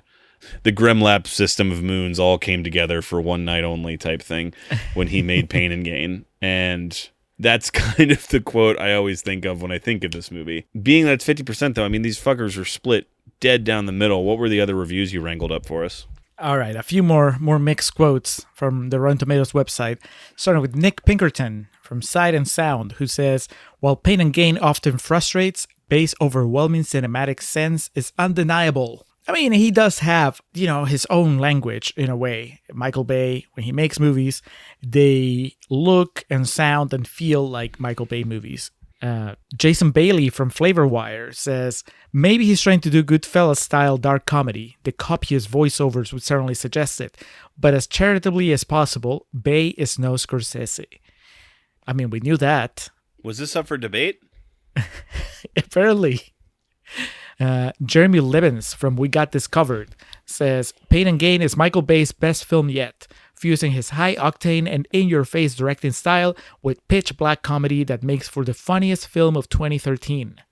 Is it the funniest film of 2013, Alex? Do you remember all your other highlights? It's really fucking funny. Yeah, I didn't really have that many comedies in my listing that year. But then again, enough said. Enough Said is funny, but there's a lot more to it than that. To answer your question, yeah, it's the funniest. Oh, wow. Okay, Mr. Libbins.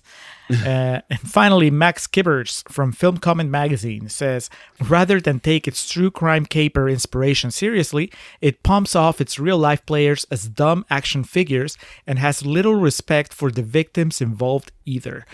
Did you feel that? That's the last quote, and I put it last because it's such a hot button, I guess.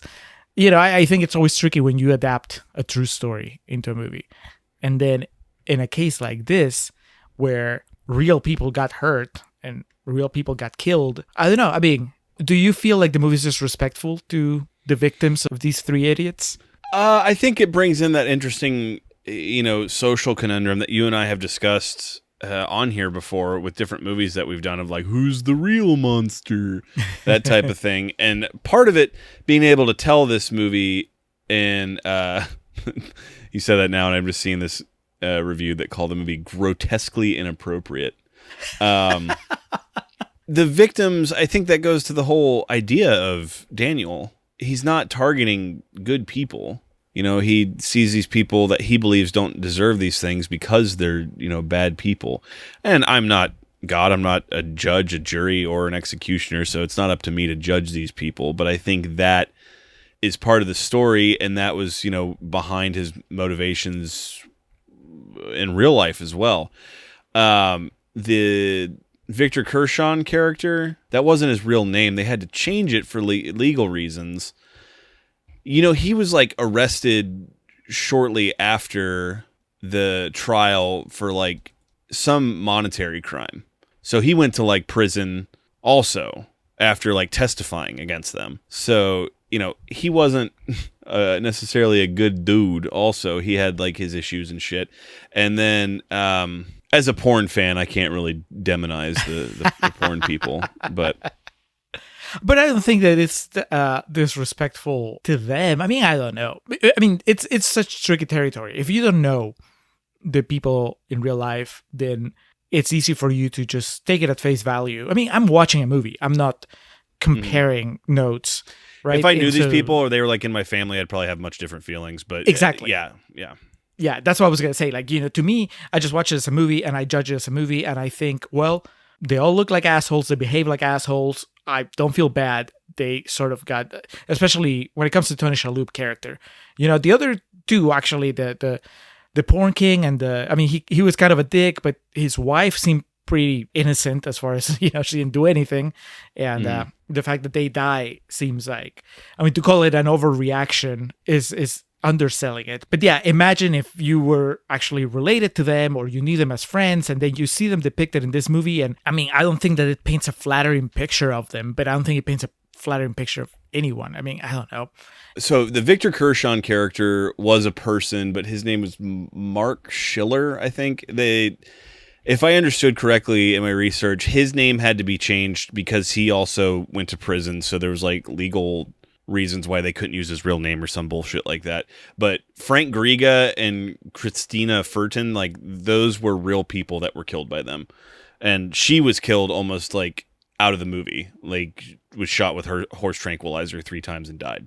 After the age of like 27, 28, learning about and reading about real life murders really loses a lot of its luster. So I only would go so far when researching this. I remember when it came out, doing like extensive research on it and seeing, all of what happened. But of course that's 8 years ago. So a lot of that's left my memory. My fictional horror movies can fulfill any of my, violent needs these days. I don't need to read too much about these, but from what I do remember, her death was, out of all the events portrayed in the movie, one of the closest to what happened, but they were real people. Yes. Well, then I can definitely see that point of, assuming that they had family, they had friends, and then you see them, and it's not like there's much to their characters. Yeah, I can see that criticism. I don't know why. I could be reading him completely wrong, but I kind of feel like Michael Bay doesn't give a shit, and that makes it worse. Oh no. But I don't know. It's tricky anytime that you're dealing with real people. I wonder how the real Daniel Lugo feels about this. I wonder if he watches this movie and he completely misreads it, and he thinks that the movie is trying to think of how he saw it. Like, him. They get Showtime in prison or something, and he caught it, a year and a half after it came out. Hey, that's me! Shut up in there! And, like the guard bangs on the. All right, here we go. The real Victor Kershaw, real name Mark Schiller, was actually arrested and convicted for a false Medicare billing fraud scheme right as he was leaving the courthouse as the victim witness on the day of the death sentences. On the day the death sentences were passed for his kidnappers, Kershaw, Schiller, and Delgado. One of the real-life gym members, who is partially represented by the Dwayne Johnson character, had participated in a Medicare fraud scheme together before the events of his kidnapping. This scheme netted them over $14 million. During the testimony, Assistant State Attorney knew Schiller was under federal investigation during the 3 years of his kidnapping/murder trial. However, she held off the feds and kept them quiet in order to extract as much evidence and testimony from Schiller as possible. The judge who ended up sentencing the gym kidnappers and murderers to death was also the same judge who now had to sentence Schiller for his fraud scheme. Due to having sympathy and compassion for Schiller, having experienced the kidnapping, along with the courage to relive and testify the ordeal, the judge actually provided his own favorable testimony about Schiller at the sentencing. The judge then gave him 46 months in federal prison, which was the minimum amount of prison time legally allowed. See, that's fucking fascinating as hell, but God, the movie would have to be like another hour long to include something like that. Please no. This movie, it's like, okay, so getting into the weeds here, it straddles that runtime. It goes, for me, because I like it so much and enjoy it, it rides the line very much so. That being said, having watched this movie in the past 3 months, when they get to the beginning, like you call out in Contrarians Corner, when it gets there and then there's still, 20 minutes of the movie left or whatnot, you can feel it. Watching it for the purposes of this, it wasn't one of my traditional just like have it on in the background or sit down and kind of quote along with it, but trying to like be analytical about it. It's right on the line for me. And I get the impression that you weren't too far from being serious when you were criticizing the runtime of it. Yeah, I mean, I overdid it in Contrarians Corner, but I feel like it's not great. Like, the runtime is not great. I wish that they cut it down to under 2 hours, which seems almost petty because it's 2 hours and 9 minutes, and some of that is credits. So it's not that much, but I do feel it. It's just like you. And actually, I felt it earlier than that because I already seen it once. And so I knew that there was the whole thing with the porn king and his wife. Like, I knew that was still a thing that was in the future. And as the movie, it felt like it should be wrapping up. And I'm like, because Ed Harris already entered the picture and he was kind of like closing in on them. And suddenly the prospect of these guys going into another type of heist, I was like, man, that's just like, I'll watch it because I was, laughing, but it felt like I felt the runtime there. And then, of course, when we caught up and there was still more, it's not that big of a deal. I think it would be a big of a deal if you were asking me to watch this movie on a regular basis, like more often, and I'll tell you, nope, I've had enough pain and gain for this year. And I think that makes it also like a tougher sell to somebody who's not invested to begin with. For me to tell anybody, hey, you should watch Pain and Gain, and then they look at the runtime and they're like, I don't know about that. Yeah. Which just because of the type of movie it is, because if it was just a Michael Bay action movie, like, I don't know how long The Rock is, but it's like if you told me that The Rock was 2 hours and 9 minutes, I'd be like, that's fine. You don't feel it. But this movie is just so nasty and just Do you not find it funny? Oh no, I find it hilarious. Okay. But it's still grimy. Like, I feel gross. But at what cost? I think I find it as funny as you do. I was laughing a lot with contempt, but I was still laughing. Whalberg is just perfect, playing the big jacked up idiot. And I mean, obviously The Rock's in the same boat too. Anthony Mackie is very funny, but kind of in a different way from the other two. He's just like, to me, the laughs he gets in the movie are incidental, as opposed to just being an idiot like the other two. He was the last one cast for it and had I think I read 3 weeks to get ready for it physically. He put on 17 pounds of muscle and bulked up to 213, which he's kind of a wiry dude to begin with. Yeah, he had 3 weeks to train to begin the filming. So props to him. Dwayne got up to 300 pounds, I read. And God, he was like, he looked immobile. And so he had to turn sideways to walk through doors probably in this. It's ridiculous. I was a little serious in Contrarians Corner. Like, I think he's fine, but I don't think it's his finest hour. Like, the way that people talk about this performance, you included, like, it doesn't read that way to me. And I think that it's kind of like I said in Contrarians Corner. It's that same thing that was happening with Meg Ryan, except that in the cut, it helped me get into it. Like I was like, oh, this is really cool seeing Meg Ryan do something different. And in Pain and Gain, it just made me second guess a lot of what was happening. I'm like, am I laughing because The Rock is funny, or am I laughing just because it's The Rock in a ridiculous situation? One is about his performance. The other one is just about his persona being put at really good use in the movie. We are in heavy disagreement here. So you think he's funny all the time in this movie? Like you think that his delivery and everything is, I mean, like I think that he's funny like on his own, but somehow when I try to integrate him with the rest of the movie, I'm like he feels like he's clowning around a little more than everybody else. But he's coked up for half the movie. This is going to be, we're not going to see eye to eye on this. I think he's great in this. I think, to me, as a fan of his, coming from the wrestling world, this was the first, I like Southland Tales, and I think he's good in that. I like The Rundown and some of his action movies he's done and whatnot. This was the first time I was like, oh, Dwayne can act.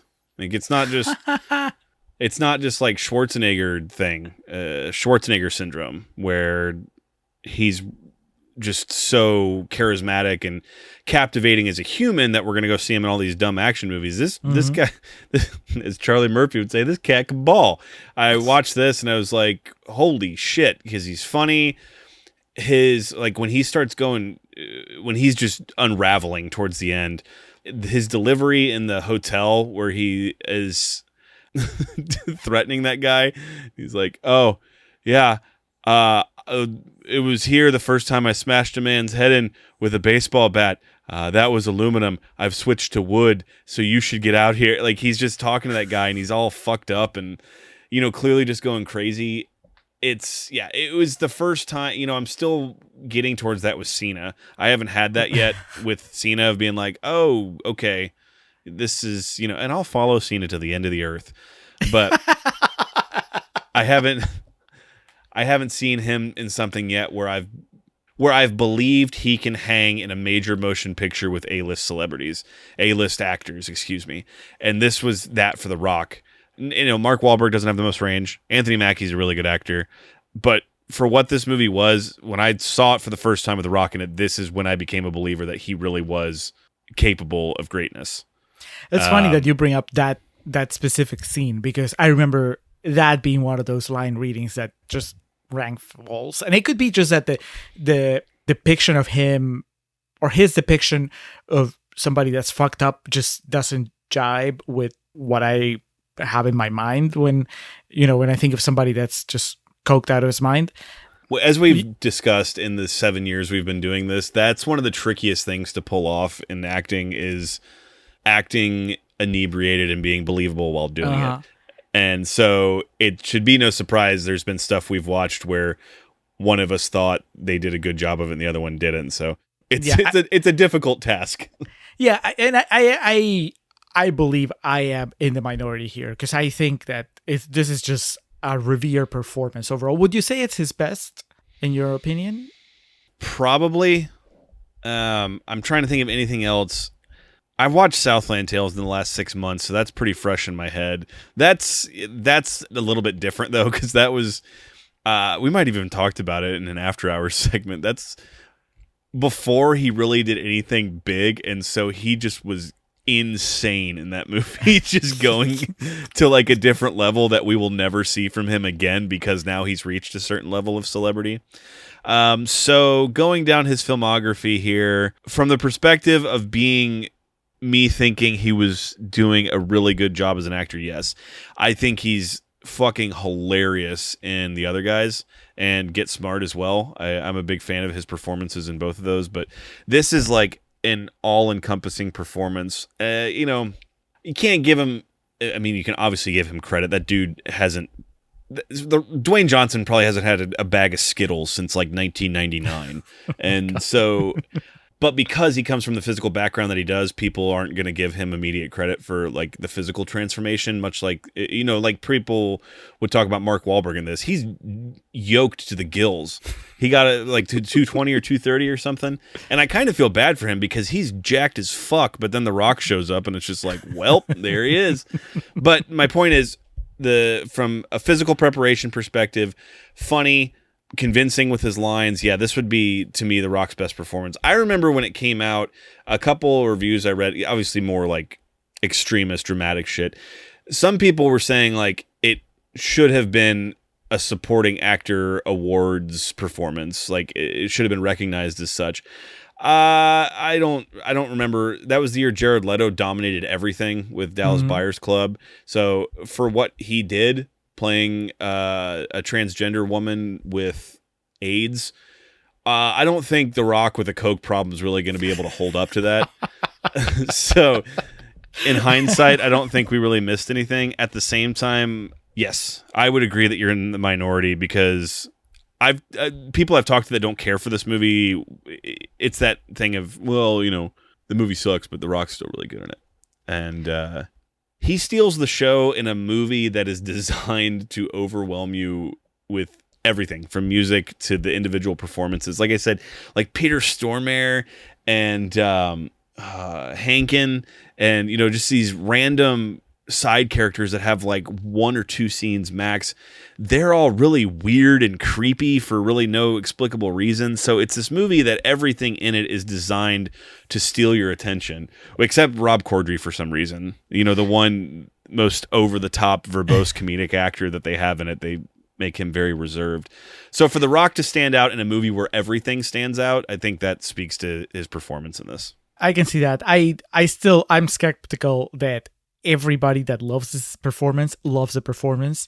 I think that there has to be a percentage that just loves the fact that it's The Rock doing that performance. Yeah. I feel I'm qualified to speak on The Rock. I'm just going to repeat the same point I made. It was the first time I saw him separate himself from just being The Rock and becoming like an actor.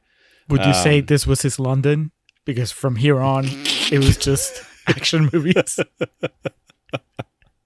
This was everybody's London, man. And you have to know that going in. That's probably why fucking Michael Bay waited to make it. You have to know going in, we're making this movie that's like a really dark comedy about these real killings and kidnappings that happened. Even Ed Harris, I think that's why Ed Harris just played Ed Harris in this, because he was just like, man, y'all are making a crazy movie. I'm just going to be back here being me, okay? To me, by the way, just so we can fully establish where I stand with this movie, when it comes to this movie, I think Ed Harris to me, Ed Harris steals the show, not The Rock. My so MVP is Ed Harris. Ed Harris is great. It's effortless, you know, and we talked about, I kind of had umbrage with him in Snowpiercer. I remember kind of just talking about at that point in the movie. It didn't work, but it was no fault of his own. And effortless is the word I used to describe it. Him and Tony Shalhoub together are great. You know, the Shalhoubs, like you said in the first half, the character almost becomes self-parody by the end. But just some of the back and forth with Ed Harris and him, and Ed Harris's just demeanor in this, and it's, you know, we talk about these scenes of very subtle range that are displayed. The scene where he's at the gym for the first time with Mark Wahlberg, the masterclass of acting he puts on in that scene is just ridiculous. Where he's obviously in pain, but he's trying to keep up like this facade that he's like hanging in there, and then he's also trying to like rack his brain about, you know, the facts of the case and everything. And then when they're talking about like the lawnmower, and he has that pause and remembers it, and specifically when they're doing the stretching, and he's like, yeah, my buddy told me to come here, Victor Kershaw. And yeah, it's, I definitely will give you that. If I wasn't so much on The Rock's dick about this movie, I would definitely agree that Ed Harris is tremendous. And I feel like his role, the way he is portrayed in the movie, and the fact that they cast Ed Harris for it, was definitely by design, because this movie is just nonstop chaos, and every scene he's a part of until the end, the climax, he just brings this overwhelming calm to it, because he's fucking Ed Harris. And again, I really did like the actress who played his wife, Emily Rutherford. The glaring age difference is a bit funny, but once you get over that, I thought the limited lines they did give her were very good. Yeah, she has that moment where she shows, it felt like honest compassion towards Tony Shalhoub, which surprised me, because that guy's such a piece of shit that the movie knows it. And there's just that moment at the dinner table when she's talking about the dignity, and I think he says something like, I still have a boat, or I used to have a boat, and then she just says, yes you did, or yes you do. And it was just so sweet out of nowhere. There's no sweetness whatsoever in this movie. And then that moment, I think that's also why I like Ed Harris so much, this character of the wife by extension also, because they actually feel like they're not dumb. Like they're the only characters in here that are not part of this just really disgusting culture, that everybody else seems to be part of. And so when they come in, it's just a breath of fresh air, and suddenly you have hope that somebody's going to make sense of all the idiocy that's been going on. And I'm not saying this as in shitting on the movie. Like, I think the movie is great, but you need that extra element where Ed Harris shows up and you think that there's the promise of, well, somebody's going to wrangle all these things together and put an end to this. And eventually he does. I think that has to do with why I like the character as well. I have that bias towards, a character that I find more sympathetic than any of the idiots that are part of the story. I like making fun of them. I like laughing at them and just rolling my eyes at how stupid they are and how dumb their beliefs are. But I find it more satisfying when I get a character that comes in and acknowledges how stupid everything is and then tries to put an end to it. I would agree with what you're saying, and I think it goes back to what I was saying about wrangling the things that Michael Bay is good at and bringing them all to a head. Instead of having some sappy, ridiculous love story on the side here, basically what he does to bring the audiences, to make them things level and like calm and, bring a sense of comfort that, there is a good person or there is something good that can come of this, like the fucking love story in Armageddon, the love story in Pearl Harbor, even, was it Megan Fox and Shia LaBeouf, like the whole idea of all that shit. He doesn't really have that in this movie. And in my opinion, he's not very good at that. It's so Hollywood when he does that in movies, these love stories. And obviously it works for the general public. He's one of the, from a monetary standpoint, most successful directors of all time. But since that's not in this, he still is able to funnel that idea of doing something that puts the audience at rest or tells the audience something good can happen. And, there's going to be this byline of virtue and, hope. And that's in the form of Ed Harris here. So this idea of something that Michael Bay does in his movies, he kind of gives it a spin. On top of that, has one of the better actors in the history of American film. So it all kind of comes together for that. Now, back on the other side of the equation, as I think Julio and I have both made it clear, Ed Harris is definitely one of, in my opinion, and the highlight of this movie for Julio. The loud, verbose nature of this is perfect. It's that mid-90s, bright colors were still all the rage. The bright colored cars. It wasn't just black, Ferraris. It wasn't where cars were just black and red. We still had like purple Plymouth Prowlers is one of these in this movie. And like the clothes they wear are still close enough to the 80s where Michael Bay can just go nuts with the things that he loves to do, which is, colorful and mixing in, different types of music that doesn't seem tonally appropriate. So it's all these things that he loves to do mixed with the right story, and then you have like the right cloak of actors. I can't remember. I want to say someone else was supposed to have the Anthony Mackie role, which would make sense if you only had 3 weeks to prepare for it. So Tony Danza? I like it here. The weights are new. So you have all these parts that come together very well. I don't want it to seem like I think this is a flawless movie because there are things in here that are out of the hands of many of the players. One of them is Rebel Wilson, and like I said in Contrarians Corner, there's nothing more 2013 than Rebel Wilson just riffing, which should have been an interesting scene where Adrian shows up and, admits his impotence due to his steroid use, becomes just the Rebel Wilson hour. And basically all of their scenes moving forward are just Rebel Wilson shit. I do like that moment of acting that I called out in the first half, but it's canceled out by letting her come back and do her whole, fucking what's the a cappella movie that she got famous for? Pitch Perfect. Yeah, that whole shtick, just coming in and I'm Rebel Wilson. There's two female characters, two actual characters in the movie. If you don't count Ed Harris's wife, who's just like a tiny, tiny part, and then the porn king's wife, who's also a small part, but kind of a big part of the plot because she dies, right? But really, if you were to list like in as far as importance or whatever in the story, it's Rebel Wilson and the Russian immigrant.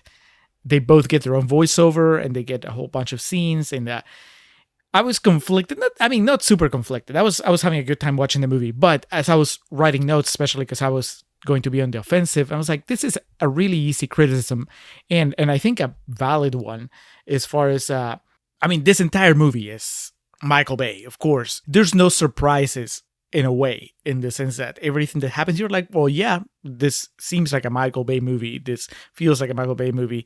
And the treatment of female characters here also feels like a Michael Bay thing in a bad way.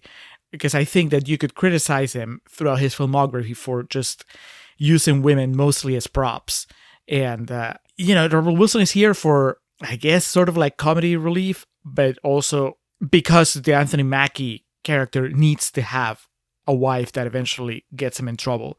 And then the Russian girl, I don't know how much of it has to do with the true story, but basically they're nothing characters. And as dumb and even somewhat one-dimensional as the main guys are, they still get a lot more to do than any of the female characters. Again, excepting Ed Harris's wife, who is almost like that bit is so good that it almost feels like a fluke. Like, that's not, like, how the hell did that get into a Michael Bay movie? Now, am I misrepresenting, like misjudging Michael Bay as a filmmaker? Like, am I not giving him enough credit? Because I understand you can make the case that this is all just part of the world that this movie takes place in. And like, in this world, that's how women are viewed and that's how women are treated. Therefore, a movie about this world will treat women that way. But in the context of Michael Bay's filmography, you're like, yes, but it's also how Michael Bay treats his female characters as a through line. So in this, which might be considered his best movie, his most serious movie, shouldn't we expect more of him in that aspect? I don't know. How do you feel about that? To quote that immortal mob from The Simpsons, don't push your luck. Don't push your luck. You can only ask for so much. It's still Michael Bay at the end of the day. And again, I'm not trying to say the dude doesn't know what he's doing. Those Transformers movies could fund most countries. I think for the story being told here, I'm not sure how much more could have been accomplished by stronger or like a more dominant female character in it, because in the end, the women are smarter, which is how that's true in real life. And both of them figure out the situation and use it not to be vindictive, but to get back at these men that wronged them and fucking help get them sentenced to death. So the thing is, there are gratuitous shots of mail order Scarlett Johansson. What's her name? Serena. So there are some gratuitous shots of her and her body that definitely play into the theme of excess of the film that aren't necessary. The shot of The Rock doing coke off her ass is awesome for a multitude of reasons, but to the point you're trying to make, I agree that there's not enough balance of women as objects versus women as intelligent beings for the majority of the movie, until, like I said, in the end, where it's just like, yeah, we're smarter than you, so we're going to make sure that you get punished for the crimes that you did. With all that being said, I'm trying not to be too defensive, because I do realize that's a flaw of the movie, but it just, if Michael Bay was here, I almost would guarantee he'd say, well, that's just not the movie I was trying to make. Yeah. So, but like you said, then you have the calming presence of Emily Rutherford, who does have this character that somehow kind of just snuck into the movie. And I don't know if they shot her scenes when Michael Bay had his proxy there or whatnot, but she does a great job. Yeah, exactly. So you make an interesting point. While it's not practical, it's clearly the transitions are CG. I still really love that scene of the revolving camera between Daniel meeting with Griga, Oh, yeah. and then them dancing in the front, and The Rock just doing all those push-ups. I'm going for 80. It's grotesque again. So making an amending, correcting something that I said in the first portion. Adrian Doorball is no longer on death row. Yeah, Daniel Lugo remains on death row and has made multiple unsuccessful appeals at his sentence. Because of the changes to the capital punishment laws, Doorball had his death sentence overturned in 2017. He may still come before a jury if Miami prosecutors seek the death penalty again. So, I don't know. He watched this movie and he's like, beat the system. He watches it now, when it says sentenced to death at the end. I won. There were 4 other guys. There was way more than just 3 dudes in this. And the Rock's character, Paul Doyle, was a composite of several real-life individuals of different nationalities who were not depicted in the film, such as Carl Weeks, George Delgado, and Stevenson Pierre, which I guess these were dudes from the Sun Gym. So I don't know whose picture they showed at the end there when it was showing like the real-life pictures of people. But yeah, the Rock character is a composite. All right, so Julio, we've covered most of this. Just kind of wrapping up here. Mark Wahlberg, he's come to the Contrarians universe multiple times. He's definitely entrenched in recently. Contrarians canon. Yeah, we had him in The Happening. Like The Departed, Mark Wahlberg he's obviously talented. That's why is where he is. But for people like you and me and the kind of things sometimes we go to movies to see, a guy like him needs the right character, the right direction. So immediately, Mark Wahlberg, you can name 10 movies that are just, Mark Wahlberg movies. But then you got Boogie Nights, you got The Departed, and then for me, you got Pain and Gain. Because I think the character suits him perfectly, and also he went for it completely. He had, from the perspective of a member of the audience watching this on film, he does not seem to have any ego about making himself look like an idiot. Just a big jacked up moron. And that pays off wonderfully. I'm not saying he's an idiot in real life, but that's a stereotype that a lot of people have of him. So for him to embrace it and do something like this, a huge thing that I find funny is comedic to me. I always talk about like the really obscure things that I find funny. One of them is really good actors acting like they don't know how to act. Another thing is people playing characters that are so dumb, but doing it so straight-faced and thinking they're right. And this is one of the best like portrayals of that I've ever seen. His voiceovers, he's so stupid, and like the things he says throughout the movie are clearly just, they're said in a way that they just fly over your head if you're not paying close enough attention to what he's saying, because he delivers them like you would dramatic lines in like a play or something, but he just says these really just dumb things. It really is a movie that I definitely did not appreciate enough on one viewing, and in some cases, for some of the things I find funny about this, it takes a few different viewings. Like that whole line I told you about of, why are you dressed for surgery in our hospital? Well, I like to be prepared for anything. I don't know. How do you feel about Mark Wahlberg in this? He's obviously the centerpiece, so I figured we'd close on him. I like him okay. I've never seen him be as effective in anything as his supporting role in The Departed. I think that Scorsese and that screenplay and everything just found a way to channel the essence of Mark Wahlberg in the perfect way. Like, he's such an asshole in that movie, but he's funny, and you're kind of rooting for him. Like, he has some really good lines. I mean, talk about like lines that we quote all the time. Like, I'm the guy that's doing his job, you must be the other guy. I mean, that is just an all-time classic, and in the way that Wahlberg delivers it in The Departed, it's just great. So to me, that is like top tier Wahlberg. Maybe not. Yep. Maybe go fuck yourself. Maybe go fuck yourself. To me, so that's the bar for me. That's the top of the pyramid when it comes to Mark Wahlberg performances. And from there, there's like a whole lot of stuff that doesn't really hit me one way or the other.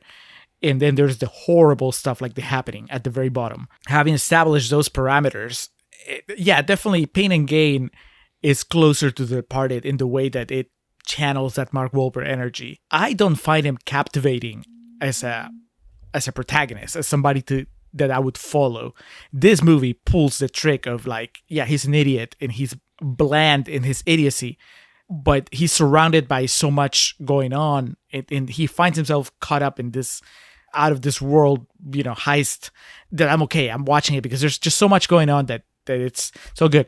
If he didn't have Anthony Mackie and The Rock, flanking him, I would have a much harder time getting through this movie if it was just him. Like, I don't think that he could carry it on his own with the way that the character is written and the way that he portrays him.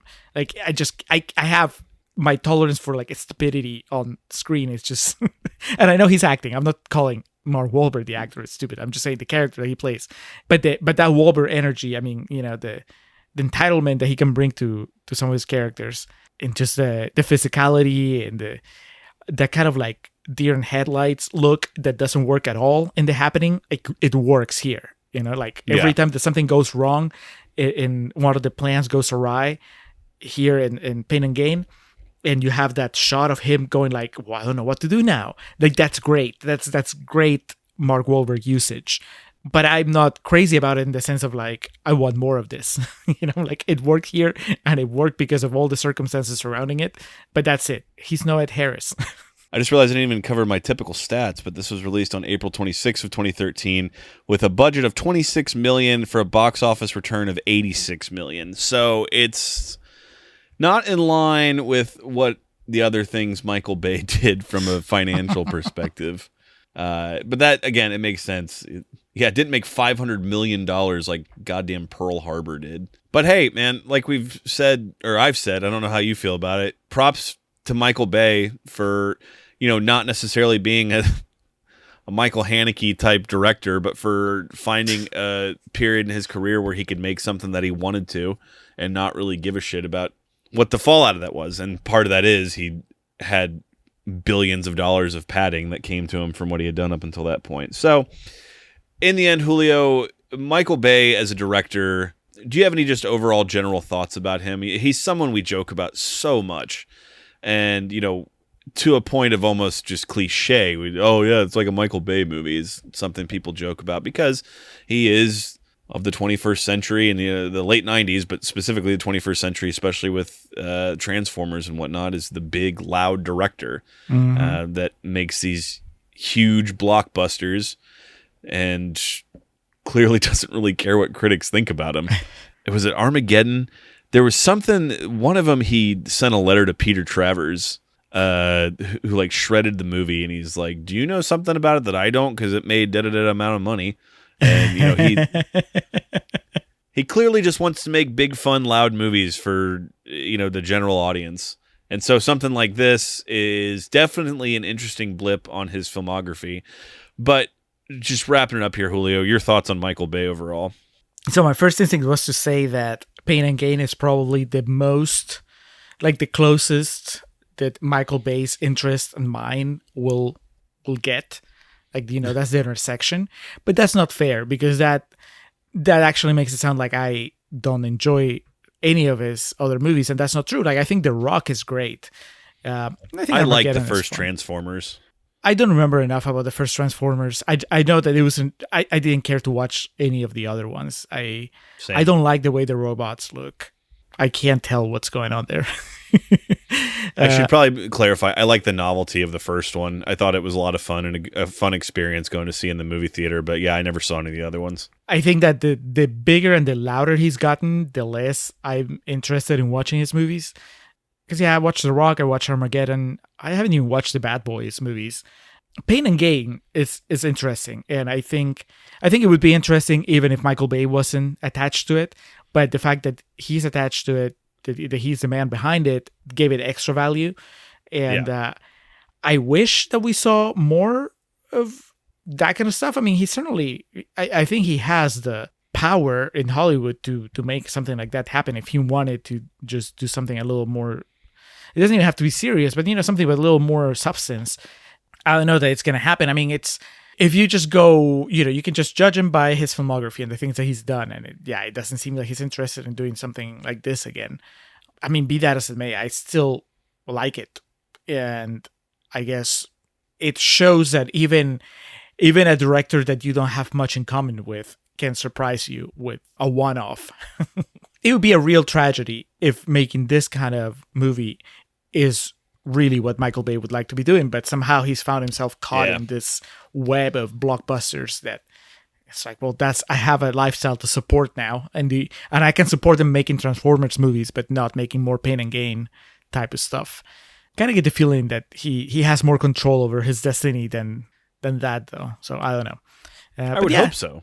Not to minimize what he's good at, or what he does on a regular basis. I mean, I think his movies generally look good in that Michael Bay way. He has a style, and that's something that so many filmmakers don't have. He has a very distinctive style. You know you're watching something directed by Michael Bay. It's just that sometimes I don't connect, or many times I just don't connect to what's going on beyond the style in his movies. But yeah, he's still, really talented. It's an interesting tale, and to your point, definitely adds to the interesting legacy of Pain and Gain, the divisive, clearly fascinating legacy of this. So, moving into our scores, Julio.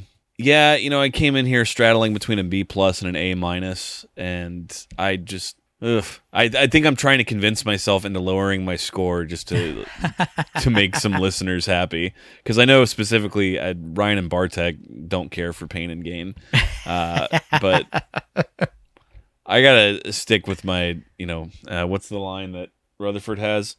Every man needs to fight for his dignity, and I will continue to fight for my love of Pain and Gain. I'm gonna go with an A- for this. It's pretty high praise. For all my issues and the fact that I don't buy into The Rock's performance as much as everybody else, I'm gonna land on 4 stars. And you know what? It is 4 stars partly because of the Michael Bay factor, because it is just it adds that extra mystique that Michael Bay is behind it, and I wouldn't have expected that. I mean, yes, I would have after watching the movie. The way it's shot, I'm like, yeah, this looks and feels like a Michael Bay movie, but it's just cool to see somebody doing something different and it working out for the most part. This is now Shyamalan doing After Earth. This is a lot more successful than that. And I had a good time watching this movie. Like I said, it's not about good people and it's not about wholesome values. It's about the complete opposite, but I think it walks the line the proper way, where it's on the right side of the issues. It's making fun of them, and it's not glorifying them. They glorify themselves in their heads, but the movie doesn't. I can see how that might not be enough for some audiences, and that's perfectly fine, but I'm okay with it. I kept laughing, so to me that was the main thing. So yeah, 4 stars. All right. Well, it was a long journey here, but we finally introduced Pain and Gain and Contrarians Canon. Provided a great episode. Julio, what's next? Well, up next, switching gears once again, we're going to go with it's our bonus episode for the month of September, and it's been picked by patron Ben from Filmbusters. Like I said, he picked the Desperate Measures for the exclusive patron feed, but for the main feed that's available to everyone, he's picked The Master, a movie that we've talked about so many times on this show. Like, we've referenced it, but we've never had a deep dive on it while recording, and we certainly haven't given it the Contrarians treatment. If you're a long-time listener, you know both Alex and I love it, and so it will be interesting to try to be negative about it for the first half of the show. Looking forward to discussing it. At least the second half of that podcast. Yeah, I think it's going to be, the first part's going to be a challenge. Well, The Master's on deck. That was Pain and Gain. We're not going too far back in the past. We're just going to 2012 from 2013. So taking it easy on y'all. We're not making any huge leaps here. All right, so that's going to bring us along to Perennial Plugs. We start off by giving thanks to the Festive Years, who provide our opening and closing tracks. They kick us off with Last Stand, take us home with Summer of 99. Be sure to head over to thefestiveyears.com for any and all Festive Years needs. Our friend and fellow podcaster Hansworth Gieser is the man behind our logo, all the graphics on our webpage, on our Patreon page, on our upcoming merch. He's a genius. He does it all. And one of his podcasts, Nación Combi, just reached recently the big milestone of 300 episodes. Alex, that is insanity. But of course, yeah, they they release an episode every week. So, of course, it racks up the numbers really quickly. But still, they've been doing it for a long time, and going to keep doing it. That's the podcast that he has about Peruvian current affairs. He also has a podcast called Marginal that's about economy. And then he has a whole bunch of books that he's written. You can check out all his work on his website, mildemonios.pe. That's MILDEMONIOS. Or you can reach him on Twitter at mildemonios, or email him mildemonios@hotmail.com in case you want logos or comics, or want to tell him about his books. His most recent one is called Historia del Perú, Historia with a Z. It's a fake Peruvian history textbook with zombie stories in it. It's a lot of fun. Thank you, Hans, for all your support. And thank you to Ms. Zoe Perez, who helps out with our social media game. If you haven't already, facebook.com/ContrarianPrime. You can head on over there and give us a like or a follow. I can't remember what they call them anymore. But we have some videos that are exclusive to our Facebook page. Zoe helps put those together. And then, of course, our Instagram. If you have Instagram, you can follow us at Contrarian Prime on there as well. Zoe provides some audio clips, interactive graphics. Just does not go unappreciated. Thank you, Zoe, for helping out with our social media game. So with all that out of the way, that's going to do it for this episode of The Contrarians, where we're right and you're wrong, and we will catch you next time.